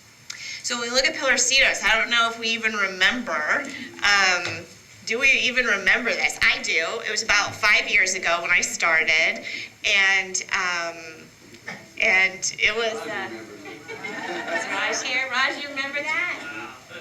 It's a little different now, a lot of mud. Yeah, these buildings they were tough. But I think I do remember you had an awesome like drum set like in your office or something. Yeah, and those buildings, the funny thing about it, they had great views. They did? They had great juju. The view was good. As long as you get through the swamp to get to the door. Yeah, you could get to the makeshift bridge. I think there was a troll that lived under there. And I want to say, I'm always about money, so I tried to sell these, but nobody would touch them. So as we got started with the project, this is what your project looks like. Now, moving forward, they're going to look a little different because the modular that we're working with is actually going to be built primarily off-site and then brought in, where sections of this modular for Pillarcitos were put up and then they were brought in. So the project, the way it looks when it's being put together is going to look a little different moving forward with our elementary schools. But pretty exciting times. And then we ended up with this beautiful campus, which is, definitely way different than that first picture. We have a road and obviously on the SARC it got, what was the rating? Exemplary, which is amazing. I don't know how many SARCs we'd have to go back to see the last time one of our sites got that. So that's really exciting. So let's look at Hatch. If we remember Hatch, so over here to the left, there's some hallways and some working rooms. There's an old classroom, David. It's like looking through an old yearbook, right? A baby book. And then over to the right, we have what the construction looks like. So I must say, I am a fan of modernization because I enjoy watching the construction actually happen and seeing materials, not materials, but basically foundations reused and so forth, and just kind of making the old structure new again. I think there's really something to say about that. So, but I think we can check that box with Hatch and then move in a different direction.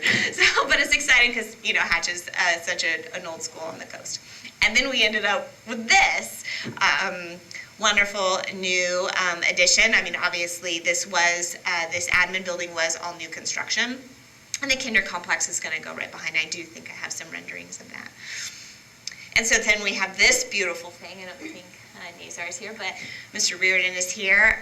So we have the track and field project that Measure S also paid for. So that was new turf and then adding in some of these new track elements. So that's really exciting. And it was a very fun project to I'll work on. I don't know another field, a high school field that looks as good as ours. It definitely is intimidating. And then we have our Cunha water infiltration project across the street. So I do think it's important to note and to look at this, although it is a very painful project for the district, it could have not been done without the support of the community with these Measure S dollars. So I do think it is worth looking at the excitement of what we're getting underneath this white wrapping. So this is, yeah. Yeah, we could publish these. There's, yeah, we could show these. Absolutely. It's a Willy Wonka factory under there. Yeah. And then, next year we can publish them all. So this is the corridor. So this is the second floor corridor, so you can see that everything has been down, right? And then this is inside the art room.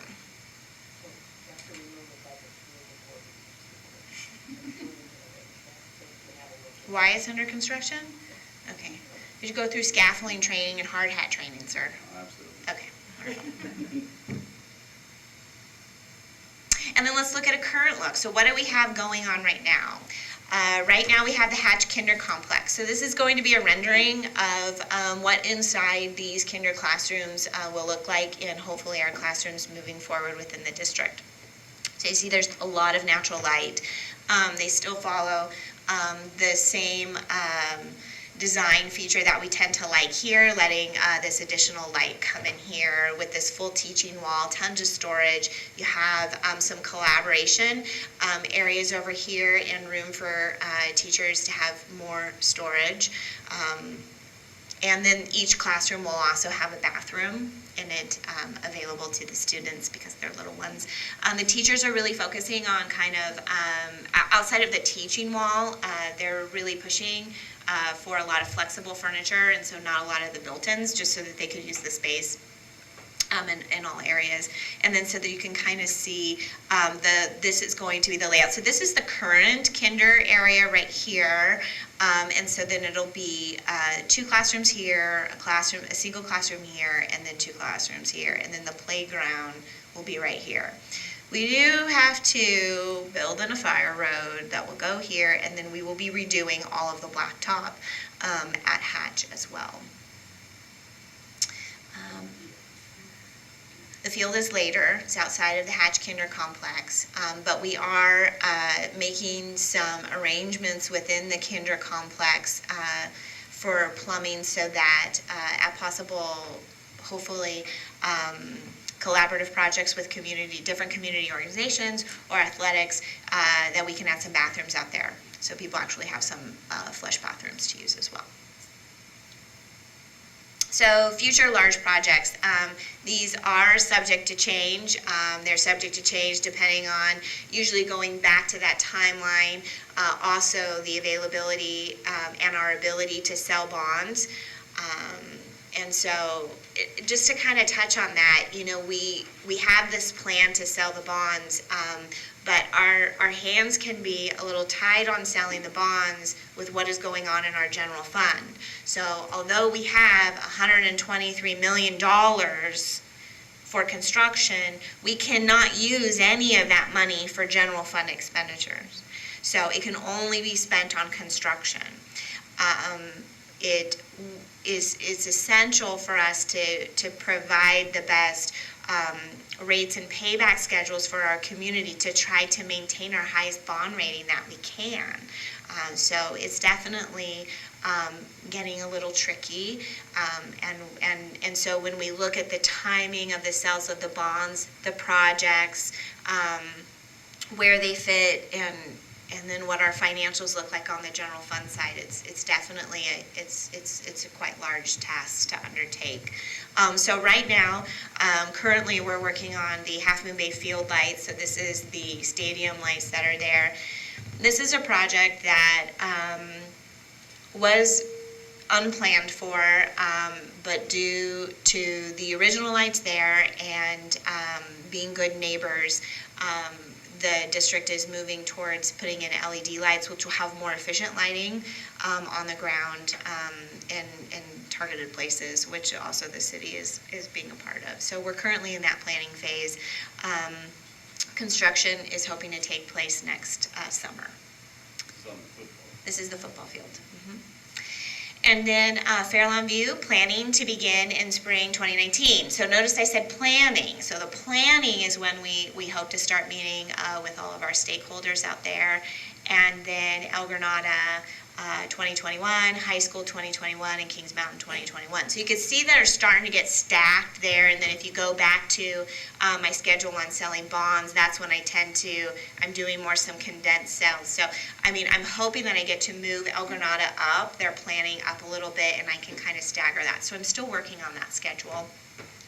Yes, that was one of my questions in looking at this schedule. We talked about doing some of the planning ahead of time, even if we couldn't do the building and construction immediately after the planning? Is that still something we've thought about, or were there concerns with that? So that was, I thought, okay, we'll do all the planning, right, and then we'll get because it takes so long, the DSA, so then I find out that once you get DSA approval, you have to break ground within 12 months, or you have to start all over again. So that's why we can't stack them as tightly as we'd like to. We still might be able to push some of that up sooner. Yeah. Yeah, so it depends. No. So with Fairlawn View, some of the challenges that we're going to have out in Fairlawn View is all the sloping. And so I did walk it last week to really kind of get an idea, because that you'd be surprised how expensive dirt is.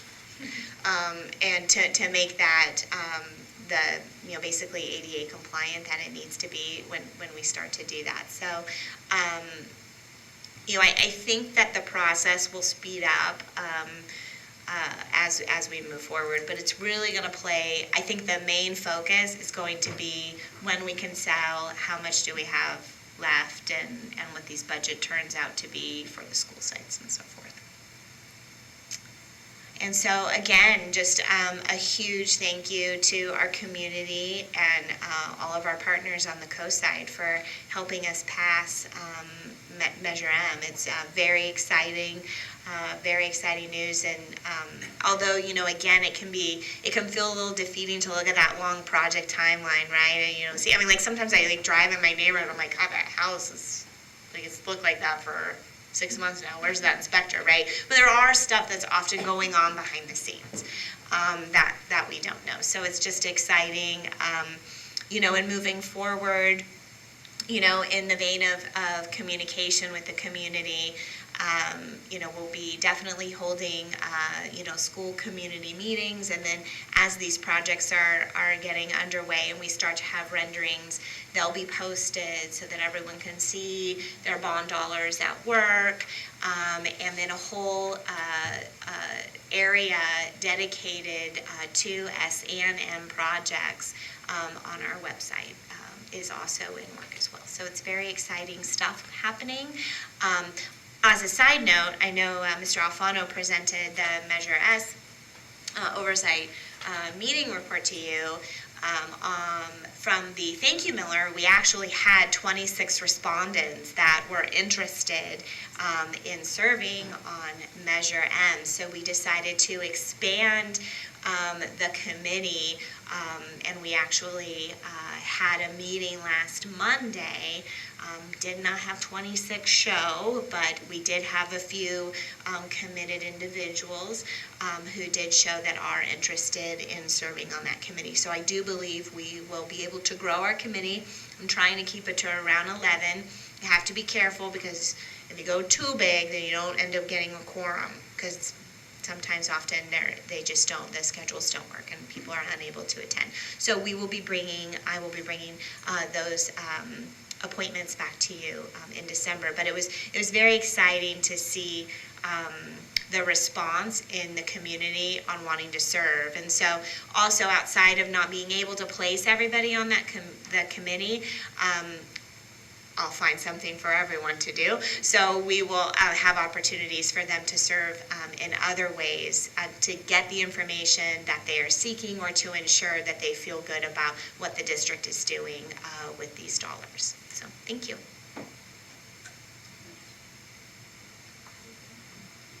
Questions or comments for Crystal? I'm just going to say thank you. Huge thanks. Reiterating the thanks, Crystal, to the community as well for passing Measure M. And thank you to you for pulling this all together. We make it look so easy, but we know there is so much involved in all of these steps, and so much strategy behind the scenes, and so much tactical implementation that goes on to make these huge projects look beautiful. And I can, say from my experience, kind of walking through schools that have been rehabilitated, Hatch in particular, where I spent a lot of time pre, a lot of time post. It's such a world of difference for the kids being there, for the learning experience, the physical school safety, but also just the climate. I think it's just a different world when you walk into an environment that looks and feels the way that it does, that we've produced for a couple of our schools already. So it's exciting to see how things are going to move forward for the rest of our kids. Thank you.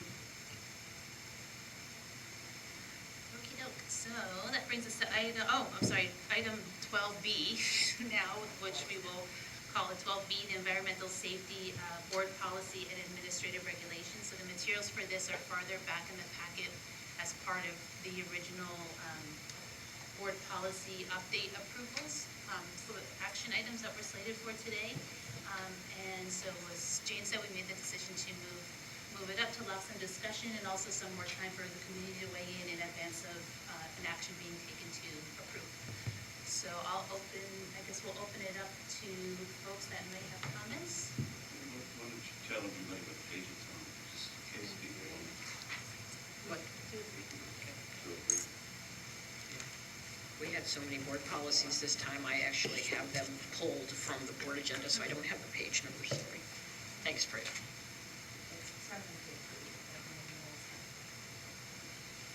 Questions or comments? I was a little bit confused, and Jane clarified when I asked her a question about the board packet, but it seems to me that it'd be useful to clarify in here. One, I wasn't sure, so having notification when water is found seems to be really important, given that a lot of these mold situations have occurred after repeated notices of water being found. So I thought that was wonderful. Whether or not we need air sampling immediately after water being found simply, I wasn't sure if that was necessary or not. Clearly, air sampling found after any kind of evidence of mold, and that isn't delineated here. That was, I think, the intent. So some kind of clarification so that after the evidence of mold or mildew is found, that the air quality monitoring is done before and after the cleanup or the other kinds of things. So that was the kind of the corrective part of it. Okay. Yeah, and so normally, just so I can put it, normally board policy is brought to the board. Sorry, what a surprise. And does normally an administrative reg, which flows from the board policy, which is then the superintendent saying, okay, everybody, now that we have a guiding policy, here's how we do it. That normally doesn't find its way in here, and I think that was also confusing because it's in the administrative reg that we're saying, okay, the general board policy is fine, but now here's how we're going to execute it. And so the actual thing, and here, you go. The AR is on page 2. This is Yeah, the what, AR is so on we page added 2 to of the it. administrative regulation language about what's going to happen. Right. This And- is on page 2 of 4 was the adding language, but it starts on 2 of 3.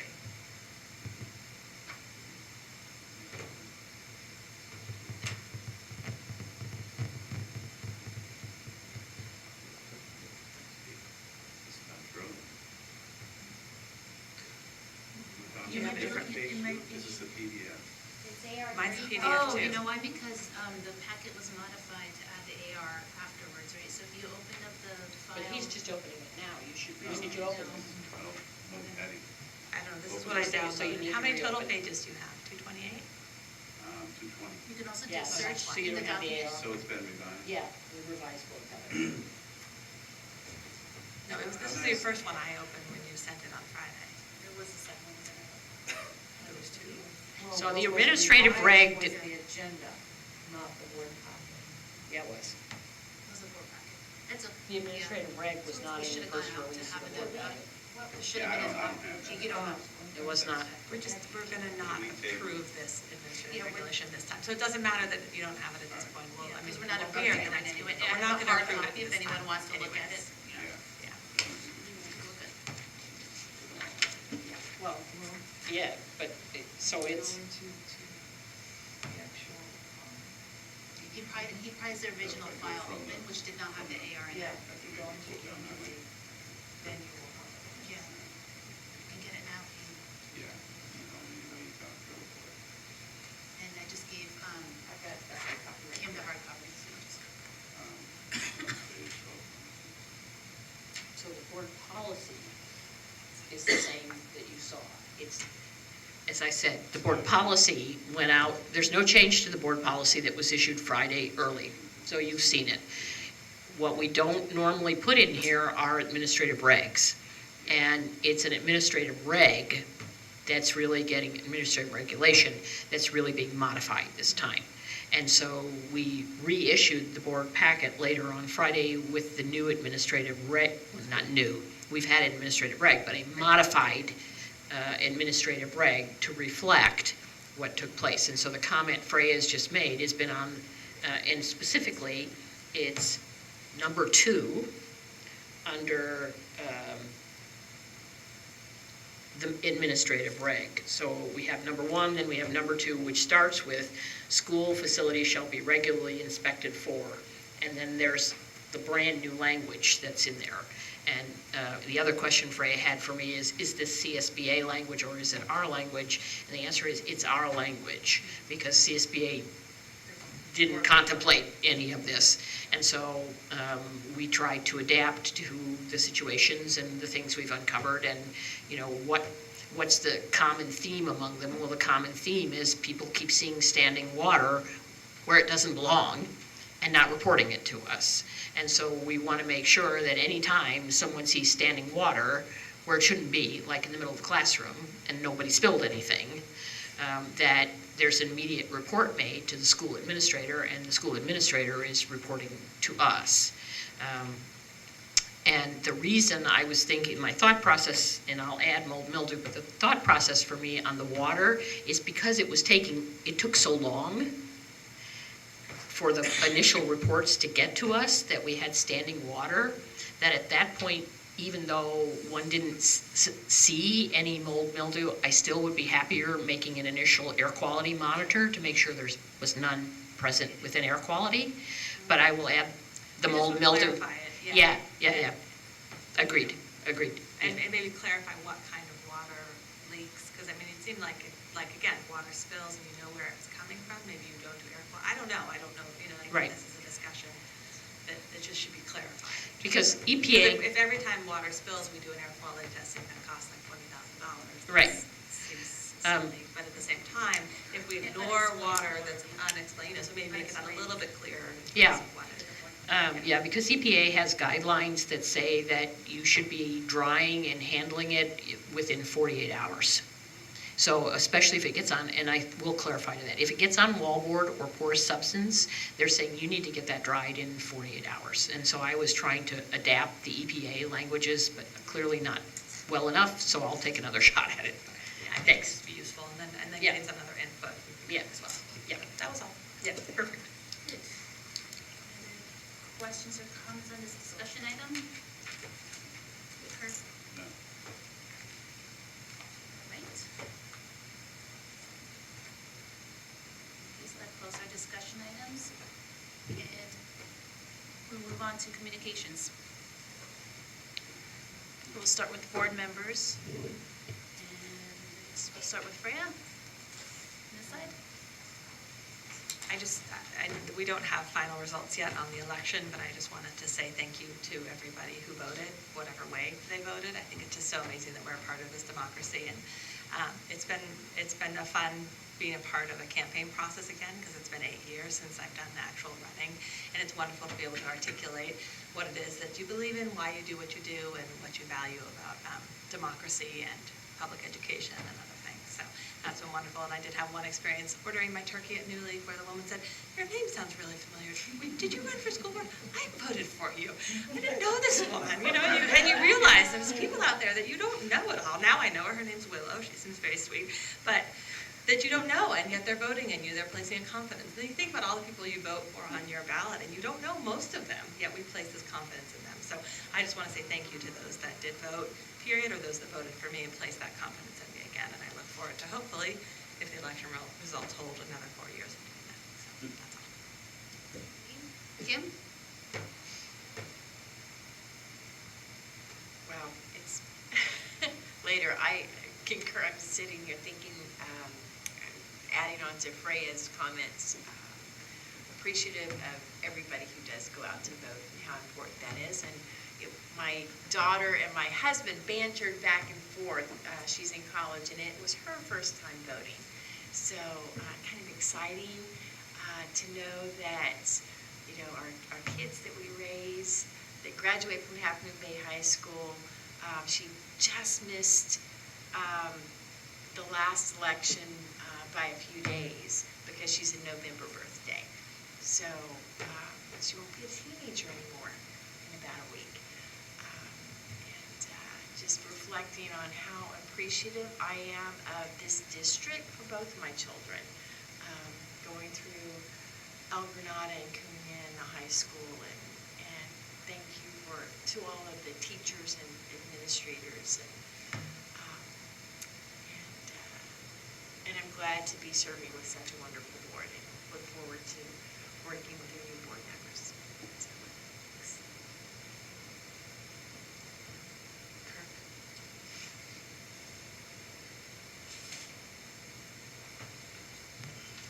I just wanted to comment, especially from the pictures that Crystal showed on the budget thing, looking back at how far this district has come. So this is the end of my 12th year of being a trustee in this district. This is the last meeting I'll be at. We really have come a long way. It sounds like a trite expression, but man, the changes in this district over that time, not just in the people, there's a few people here that were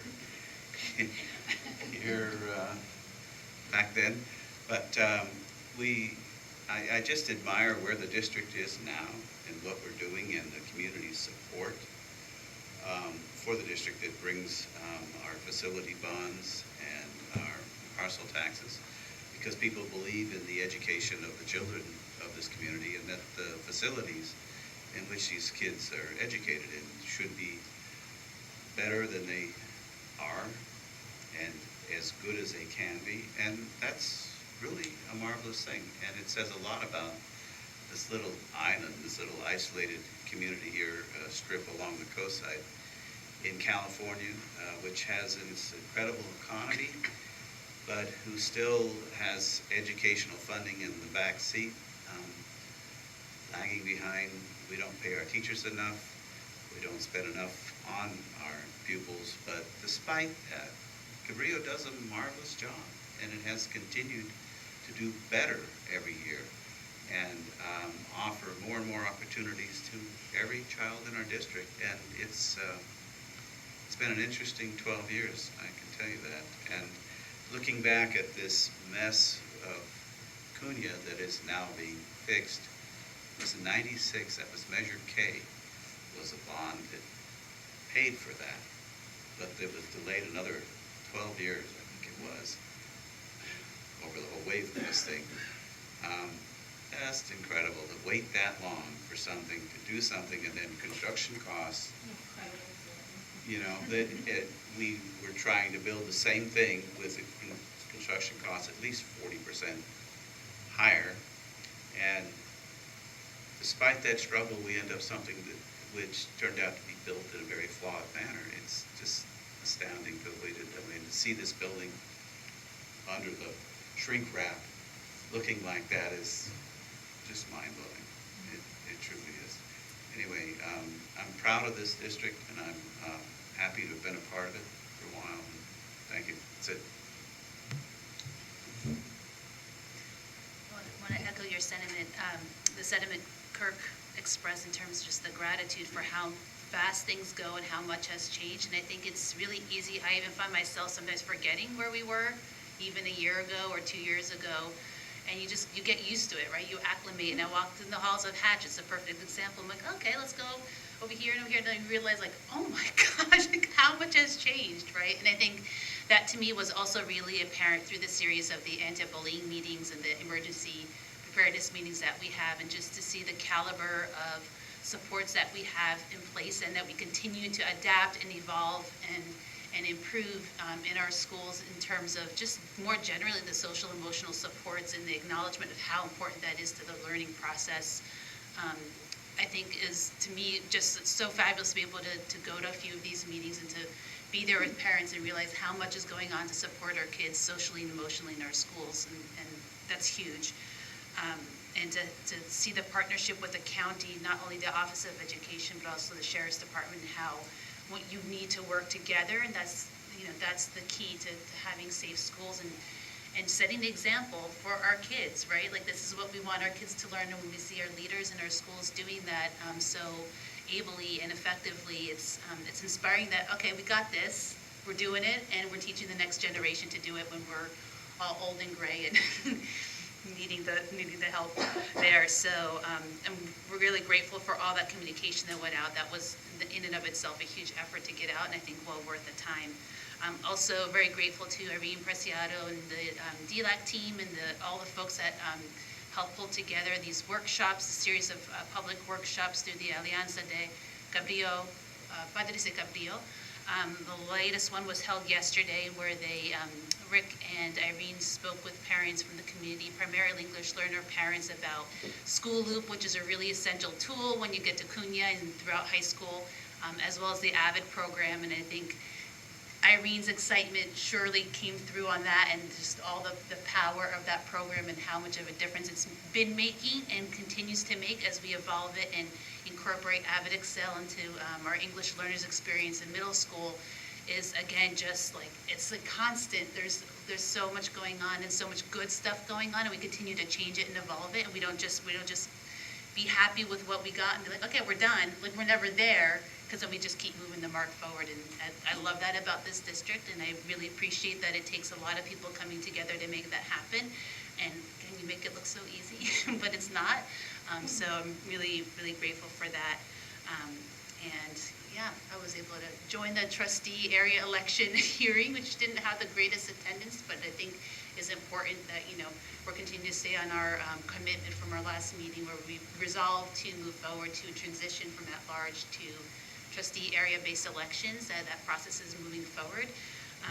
And yeah, just challenging times out there in the world, but I think the more we can continue to come together and work as one, despite the challenges, and we know it's going to be oftentimes, 2 steps forward, 1 step back, whatever the expression is, and mistakes are going to happen, but we would take it as a learning experience. We have that growth mindset, again, that we want to foster in our kids.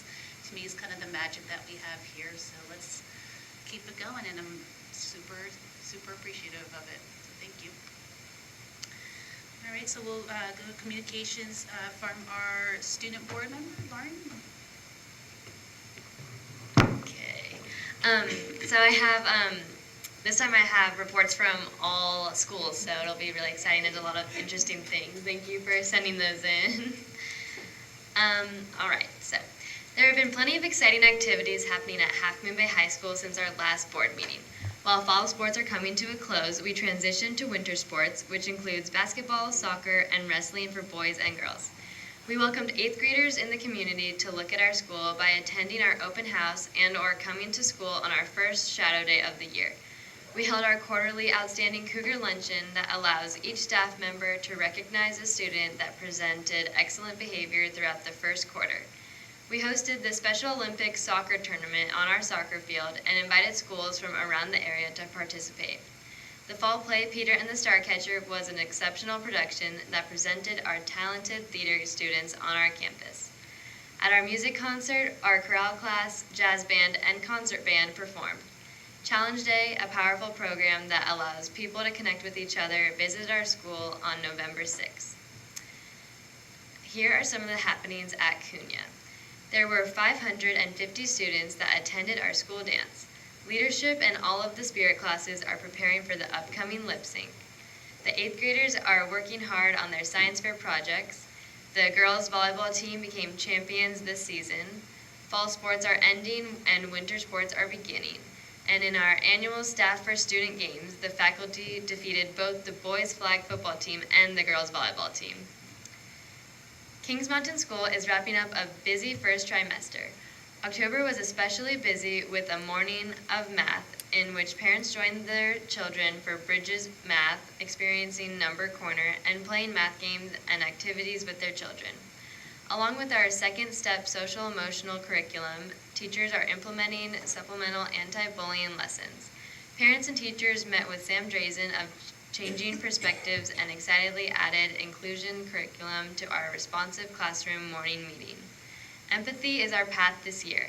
Kings Mountain is expanding our understanding of art. On November 16th, our culinary art classes will end with our annual Stone Soup gathering, allowing students to put their newfound cooking and empathy skills to good use. And I was telling Diane, I remember doing that when I was a student at Kings Mountain, so it was fun to read about that. Along with soup, there will be an interpretive performance by each class of the Sown Soup story. Bay Area Puma Project is partnering with Kings Mountain School. They arrive on November 13th to kick off our learning about the important role of mountain lions as apex predators to the health of our habitats. We hope to help collect data with the wildlife camera at our school. We will be working with the Cat Aware program all year. Kings Mountain School wishes everyone a happy Thanksgiving. On October 17th, El Granada hosted the first of a series of school safety forums. This first forum focused on bully prevention and remediation. The presentation is posted on our website. On Halloween, our family engagement team launched the first of 3 family events focused on literacy. This first event, called the El Granada Spooktacular, focused on ways in which families can support student reading at home. The event was a wild success. Our next literacy event will be in December. Looking ahead, on November 16th, students will run in our annual fun run. Thanks to Matt Hagen for organizing. Here are some updates from Hatch Elementary. We had a fantastic turnout with the Hatch Halloween Parade. Students, teachers, and parents came together to parade around the playground. Halloween Day started with a parent breakfast early in the morning with amazing participation. After the parade, students had the opportunity to have a learning day with fun activities such as art projects, reading, and crafting. Ms. Mass, the 5th grade immersion teacher, created a short skit with a humorous theatrical touch about Halloween. She based this type of theater on an itinerant theater concept in which the students performed in different classrooms and at the district office. Hatch is honored to celebrate Dia de los Muertos. Students have the opportunity to create an altar with ofrendas and listen to historical facts of this cultural celebration. Coastside Land Trust brought science to Hatch for 4th graders. Students will experience the nature lively by attending field trips and performing hands-on activities with plants. Students will develop a coastside nature awareness by identifying native and invasive plants. Big thank you to Ms. Barbara Lohman and Mrs. Katie Dickey. Jogathon is here. Tomorrow, Hatch will be hosting the 2018-2019 Jogathon. Students will be able to raise money by running laps and having fun with their classmates and parents. PTO, ELAC, and SIPA are working together to put this event together and collect funds for some of the Hatch educational programs. Thank you to all the parents. And last but not least, Fairlawn View has had tons of fun celebrating our school's diversity. Our Moonridge Latino families created a large exhibit with marigold, papel picado, candy, beverages, and portraits of our beloved ancestors. In fact, on Dia de los Muertos, we special ordered 400 pans de muerto from a Zapotec bakery, each with its own face, and offered it to every student and staff member. This was a generous gift from our lovely PTO. Additionally, we held our traditional Halloween parade and joined our community at dusk, visiting the amazingly decorated houses in Montera. As you may already know, Continent Day is tomorrow, and we'll be celebrating our 28th around the world trip. During the 6 years that each generation spends at Fairlawn View, our students get to travel to all continents except Antarctica. They have an opportunity to learn, experience, and teach each other about a culture, country, or particular science phenomenon. On Continent Day, each classroom becomes a living lab, and our students turn into explorers, scientists, ethnographers, sociologists, geographers, and even foodies. The degree of exceptional family engagement has enabled us to increase the level of teaching and learning experiences that we are able to offer to all of our students and visitors.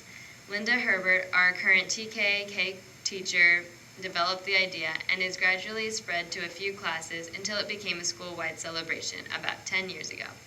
On Continent Day, visitors can also taste the food of each continent, and travelers enjoy getting their passport stamped when they hop from class to class while joyfully filling up their luggage with crafts and souvenirs. As an opportunity to extend learning, our teachers and students also use the experience to generate vivid writing pieces. Come visit Asia tomorrow during Continent Day at Fairlawn View. There's a lot going on. Thank you. We'll move to to Jane for Superintendent Communications. So first thing, Mr. Porcel, you delayed the jogathon, correct, because of the smoke? Correct. So I just want to bring that up to date, because if someone's listening to this, do not go over to Hatch tomorrow for jogathon, because due to the fire activity in Butte County, the air quality is not sufficient for us to have kids running around. Mr. Gaitan, you are still doing Continent Day, correct? Okay. So Continent Day is on jogathon later. It's been really wonderful to watch us settle on in, and you can hear the tremendously busy times that we have. I had the great pleasure of being at Joseph and the Starcatcher. It was absolutely fabulous. Captain Stash and Smee kind of stole the show. It was just amazing to see it. And as always, our kids are so professional, and Jim Ward just does a spectacular job. So it was a thrill to see a second play now arrive in the school. So now we will have 2 plays this year. I also had the pleasure of being at the concert, and we have a chorale. 4 years later, after Walter Anderson arrives at Half Moon Bay High School, Ave Verum, the wonderful strains of Ave Verum Corpus arrived in the auditorium at Half Moon Bay High School, and it was truly an exciting moment. Walter's lovely wife was conducting, and Walter was the accompanist. So that was quite thrilling to see. Had a great time. I've been out visiting schools, so I've been had a great time getting into the classrooms and seeing all the wonderful things that our kids are up to. I will be tomorrow at Continent Day. I believe it's Asia this year, so I'm looking forward to going to Asia. And it's always, if you haven't been at Fair Lawn View to see one of these, it just shuts the school down, and everybody's involved, and the kids are so excited, and they've all got their passports, and they're just having a great time. And it's just a true testament to the community of our schools, because I don't think there's a parent that's not involved in one shape or form. Typical of this, so we're at the hearing for redistricting, and we did not have a big turnout. We had one, and the parent was Joy Dardanelle. I said, are you an officer or a parent? I'm a parent now, but I gotta get out of here because I gotta get white acrylic paint for the project that's at Continent Day. And that's the commitment all of us have into our schools. Yes, we're district office people, but we're parents, we're actively involved in our schools, so this community doesn't get very far away. Great time up at El Granada Elementary, visiting Martha and her classroom, seeing the great work going on there. Was looking forward to the jogathon at Hatch, but I'll get over there after the next round. But just listen to what goes on at a typical day at one of our schools, and the sheer amount of events. And yeah, we got financial problems, and yeah, we're gonna have to really make tough decisions, and yeah, this isn't the first time, it's not gonna be the last time that this district's here, but somehow we get it done. And that's the incredible resilience of the district. I say a huge debt of gratitude to our governing board members who are influential in making sure that we carry the correct kinds of policies that allow us this flexibility, that maintain our fantastic relationships with our community, that help us in a lot of the policies and political things that it doesn't appear in the front, but it's behind, that's making sure that this district can be as flexible and as nimble as it needs to be to meet the needs of our students. So congratulations to those who are electing. It is with great sadness that, Kirk, how could you do this, Dr. Reamer? 12 years, and so again, thank you to all that you do, and thank you to all of you sitting at the board tonight. And next to me on my left is someone who's retiring next month. And Patricia Serrano, she's going to kill me after this, is after 30 years, Patty? After the 17th, it will be going on my 30th 30 years of service to Cabrillo Unified School District, literally starting as an 8. And yeah, right, I wasn't born yet. If you're buying that, I'm really with you. But phenomenal service. We know Lauren was. Yeah, Lauren, you're the one that, me. But phenomenal service to the district and to many governing boards and to always being available and just right up through assistants and all the way up to the assistant of the superintendent. Patty, you're going to be missed a lot. And it's just an incredible thing. So, a time of transition for all of us, but also a time to express our gratitude for everything that everybody does. Thank you very much, Jane. That brings us to item 14, consent items. Do we have a motion to approve the items as presented? So moved. Second? All right, so it's Kirk and second by Kim. Okay, all in favor, please say aye. Aye. Okay, approve 4 plus 1. Okay, so that brings us to item 15, action items. Accept the measure, item 15A, accept the measure as facility bond, Citizens Oversight Committee 2017 to 2018 annual report. Yes, good evening. As presented at the podium earlier tonight, Mr. Alfano brought to you, and so this I ask you to formally accept the Measure as Facility Bond Citizens Oversight Committee annual report for 17-18.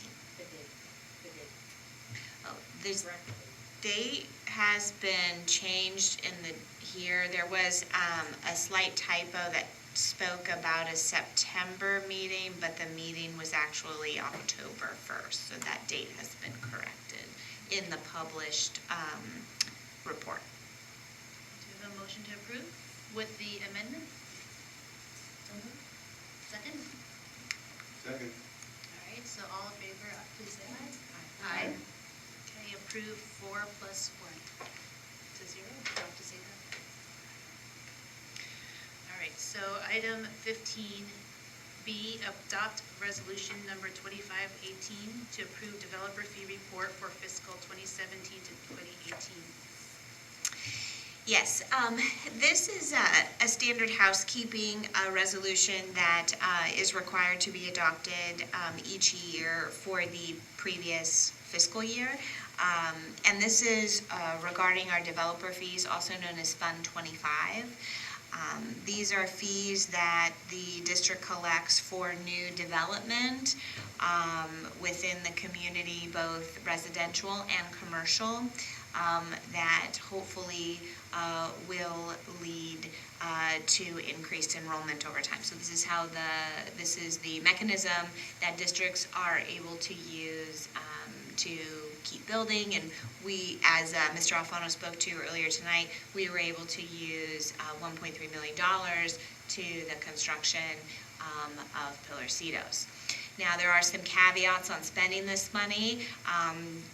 You may wonder, well, why aren't we using it for all construction projects? So you cannot use it for all construction projects. The justification report must be done every few years to show where the money and the needs need to be. And our last justification report showed the needs on the high school level. So that's why we were able to use those funds to increase square footage there. So there are some caveats regarding developer fees. So I just ask that you adopt Resolution 2518 to approve the developer fee report. Okay, so as with all resolutions, this adoption requires a roll call vote, so we'll first have a motion to go to roll call vote. So moved. Second? Second. Okay, and we'll start to my right again. Freya? Aye. Aye. Okay, very good. Motion, resolution is approved 4 plus 1.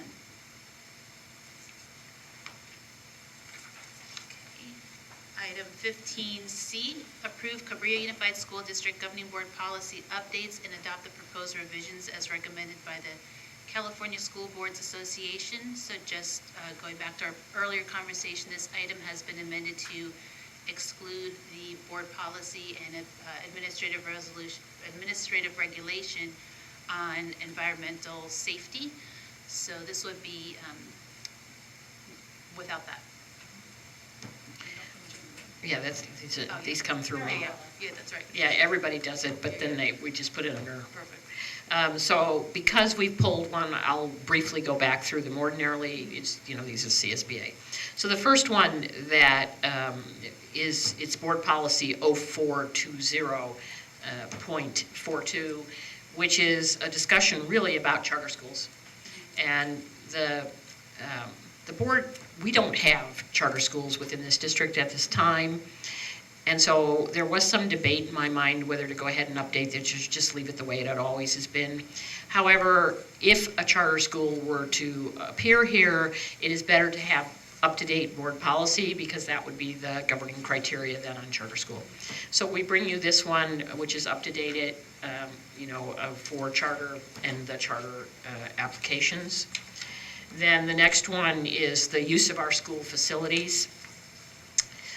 This updates to have the new law that regards civic use permit.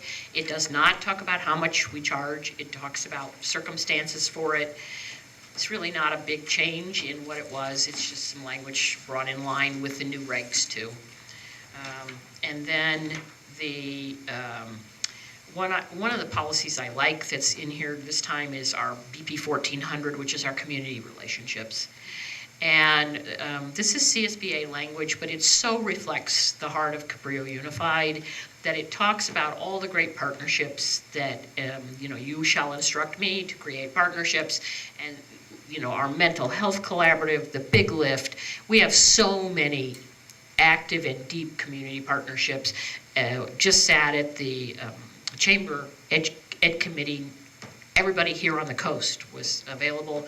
So I really am happy to have a board policy that really reflects what Cabrillo Unified, the heart of Cabrillo Unified. So I was delighted to see this update take place. And then, come on, board policies. The administrative discretion regarding board policy, this is updated just in line with the law. This actually talks about what the superintendent's rights are in terms of discretion with board policy, and gives some guidelines. I don't think I'd ever come close to wanting to do some of what this says theoretically. We have our discussions rapidly, but I have to point out one of the reasons this policy exists like it does, we try and bring you board policy every month. There are trustee areas where it only gets brought like once a year.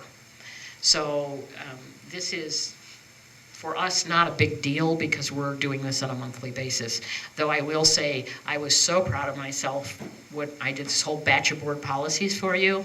I literally turned them over to Patty, who said, here's the new batch for next month, and dropped them this thick on my desk, and she's still laughing over the look on my face when it happened. I was so proud for a minute and a half that I had caught us up. And then 3312, which is business and non-instructional. This has to do with when we use an outside vendor for field trips, which we don't do in this district very often. The only trip that involves, it's the Cunha, Washington, D.C. This would be policy to a Cunha, Washington, D.C. trip. Other than that, it doesn't work that way here. So, but this is good language to remind us of it's important that our vendors do all this. And then,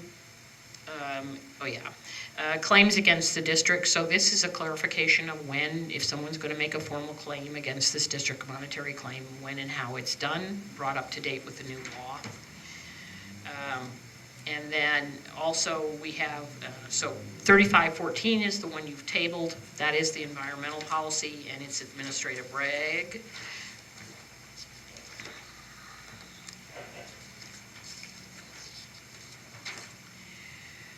And then I think this is the last one.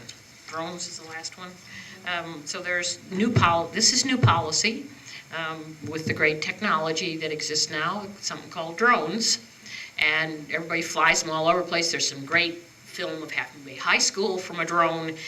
This begins to put the guidelines on what you can and can't do without a drone, and what we expect when drones are used within the school district area, and also the forbidding for people from randomly flying drones over any of our facilities. So really, a lot of times you think board policies aren't up to date with some of the modern technology. Well, here's one in direct response to, everybody can have a drone.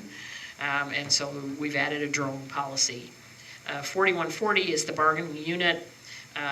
These are the recognition of the right to form bargaining units. It's really just updating again with law that is in place and making sure our regulatory statutes are also in place, because some of them go out of date as they change the ed code.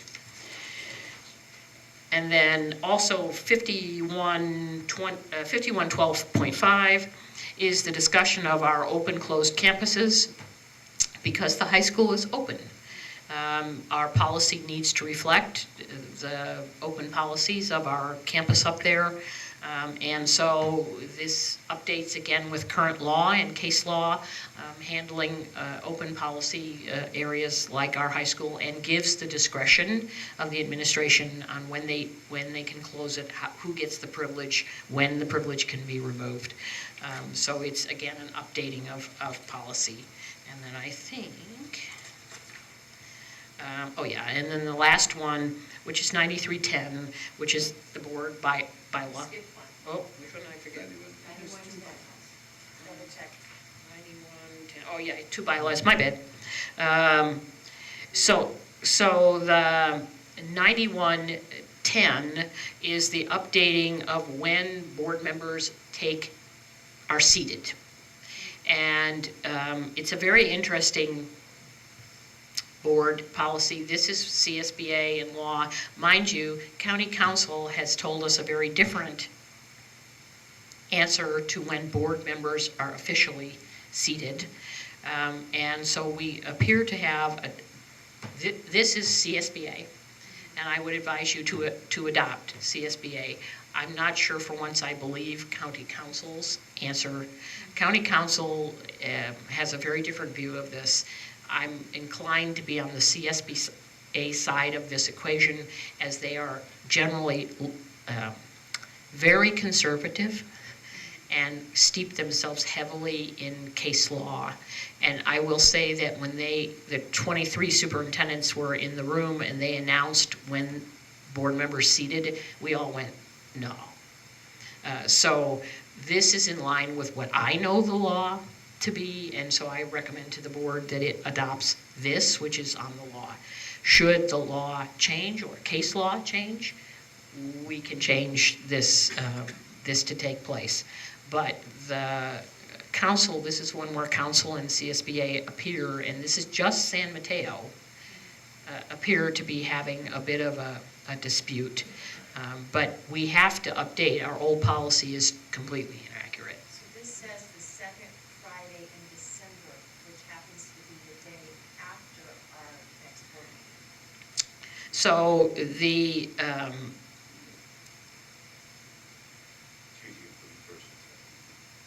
which was to give people longer period. So what you have here is a discrepancy between what County Council is saying is that as soon as the election results certify, board members are active. As soon as the election result. Because when you took your papers out to become a candidate, you swore the oath of office. So you're sworn in. The minute the election results certify, you're in. You're an active board member.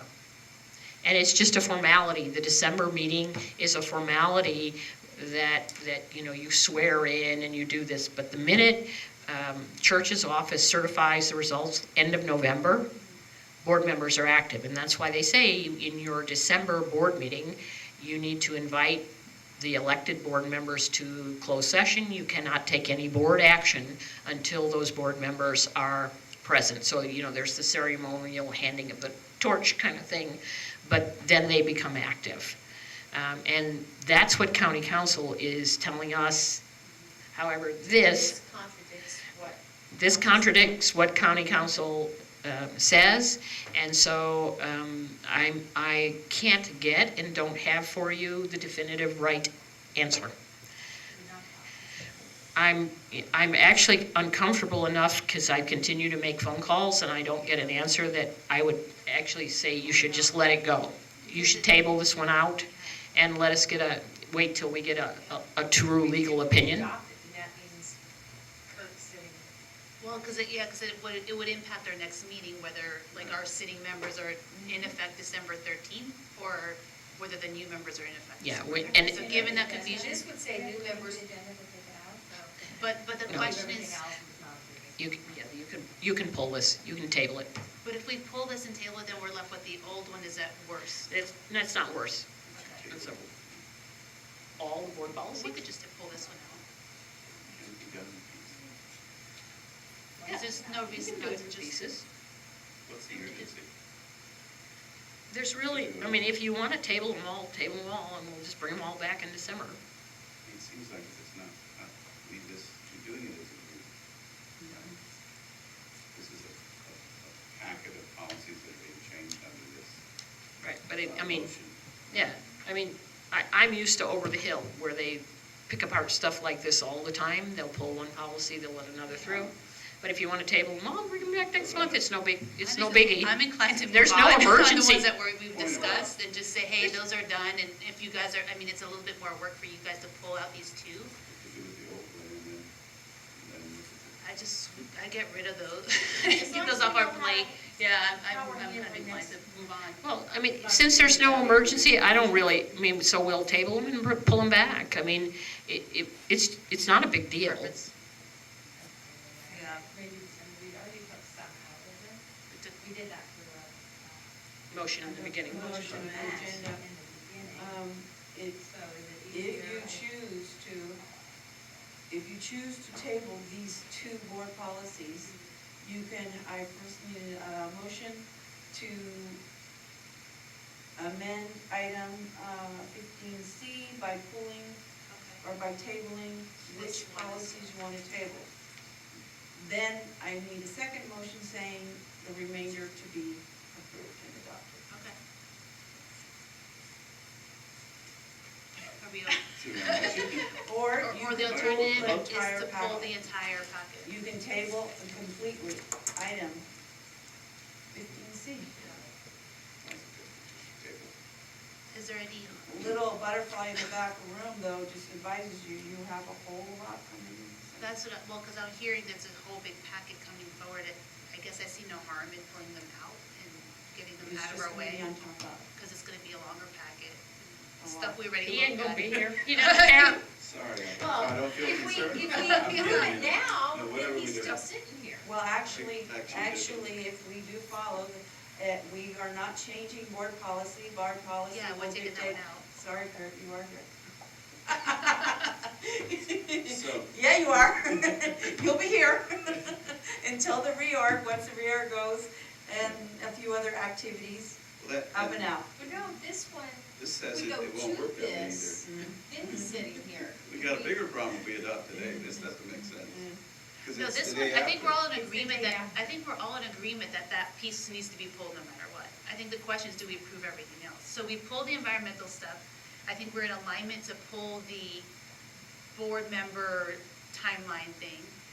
The question is, right? I move that we pull the AR that we already pulled, plus the We don't, yeah, that's already done. So 91, this is 91. I said we have to do both, the 9110. Which was one more. So I don't think you need to pull the last one. Board bylaws, Just not- two board bylaws. Right, But but we're- 9110 is the one that you're, 9110. Okay. Yeah, Just the one about the timeline of. yeah, 9310 is, okay. So, so we're done with the first part, all we have to do, so all we would need is a movement. Motion to pull 9110 from the board policies. Second? Was that, were you seconding? Okay, Yeah. you Oh, second? yes, So that's seconded. correct. Okay, so then we will do an en masse vote to do that, correct? All in All in favor? as amended. As amended to, so we need to Right, vote to on, pull to the pull it, and then we, and we'll then move, okay. second, yeah. So all in And you need favor a of motion pulling to the take second everything. item, I don't know the number. 9110. 9110, which is the board member timeline, Just board policy 9110. board policy 9110. Please say aye. Aye. Aye. Now you need a motion And to now we adopt need the remainder. a second motion to adopt, so do we have a motion to adopt the remainder? So again, to recap, that it excludes, so that, so, just to be clear, because there's been a lot of confusion, I want to state it out, which is to exclude the environmental stuff that we took out earlier, plus the one that I just did, that, the terms of office. that Fred 9314 just- and 95, whatever. Yeah, Just sorry, state the content, state we're the good. two ones. Come on. You're punchy. If you're gonna make a motion, I mean, state the two policies we're. well, I don't have the numbers in front of me, Okay, so but- I think we're all in alignment on what we're talking about, which is the term 30, dates. okay, so you are, so the motion is, I'll help, and then you can go so moved. So the motion will be to adopt the remaining board policy with the exception of 35, what is it? 3514, board policy 3514, the administrative reg 3514, and 9110, board policy, those are the three removed. Thank you for the numbers. All right, so do we have a motion to So approve moved. as amended? Yes. Second. All right, all in favor? Yes. Aye. Comment, I wanted to echo Jane's comment on the 1400 one.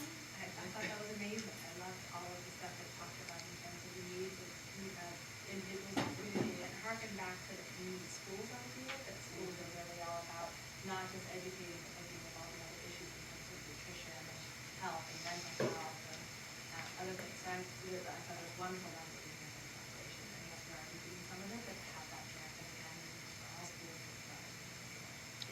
So to confirm the vote, then all in favor? Aye. So Aye. 4 plus 1. And so to just confirm, Jane, and that means that in terms of our coming to a decision about the timeline for the terms, will we look to you to give us Yeah, the you're gonna- the ultimate guidance from I'm council? going to have to finally advise? get county council So in, we'll leave that as an locked in a open room. question. Yeah, Okay. it'll come back, the Okay, policy great. will come back amended. Okay, so we'll get the policy back amended, but we're going to need to have that answer before our next meeting. Yeah, That's what I mean, yeah. I'll let you know. Just to be clear, is before the board policy can be approved. Right, the old rules are in place. Yeah. Right. Yeah, That's yeah. correct. And The old yeah. rules are in The place. old And rule the said, old- all of you show up, So, and then okay. we, That shows that too. yeah, everybody So, comes just next time. everybody come. Everybody, if you won your seat in the election, you need to be here. You guys anybody going out needs to be here. And we'll sort it And out. then we're gonna sort it on out and, exactly. And there's tag team going on up front. But yeah, so, Very good, all right, so thank you, that's the last item there. And moving on then to item number 16, future board agenda items. We have the board reorganization and installation, which we were just referring to a certain extent, receiving the first interim report on our finances, and receiving the visual and performing arts report, and approving the SIPSA plans. Item 17, future events, dates, requests, November 12th, we have Veterans Day, so all sites are closed. It's coming up this weekend, so enjoy your 3-day weekends. November 14th, we have our second public hearing for community input on the transition from at-large to trustee area elections at 6:30 in the district office. November 19th to 23rd, we have the Thanksgiving week break, no school for students and teachers, so enjoy the type off there as well. 20th and 23rd, which I guess is part of that, all sites are closed, which includes presumably the district office as well, for Thanksgiving and the day after. December 13th, regular governing board meeting, which will be cake involved, I hear, just regardless of however else we handle everything else. So it'll be cake, so be sure to be here for that. We'll have our meeting at 7 p.m. in the district office. So we will return to closed session at this time to continue our closed session, and we will adjourn does this she need to time. call curfew? Because you're I going to, Oh, yeah, we don't advise adjourn, we're you- not adjourning yet. I advise, I Oh, yeah. would request a call for curfew. Yes, because Further below, we have a board bylaw that stipulates we need to conclude no later than 10 o'clock, and if at our discretion, we extend the meeting for defined time to finish the business at hand, which I think we would like to do. We need to have a motion for meeting, for extending past 10 o'clock? Past 10 at 10 p.m. Was that your motion? Right. No, I'm asking if somebody would like to make a motion. I made it. Freya. Okay, so Freya made the motion, second. All in favor? Aye. All right, so thank you. Closes the open session, we'll go back to closed.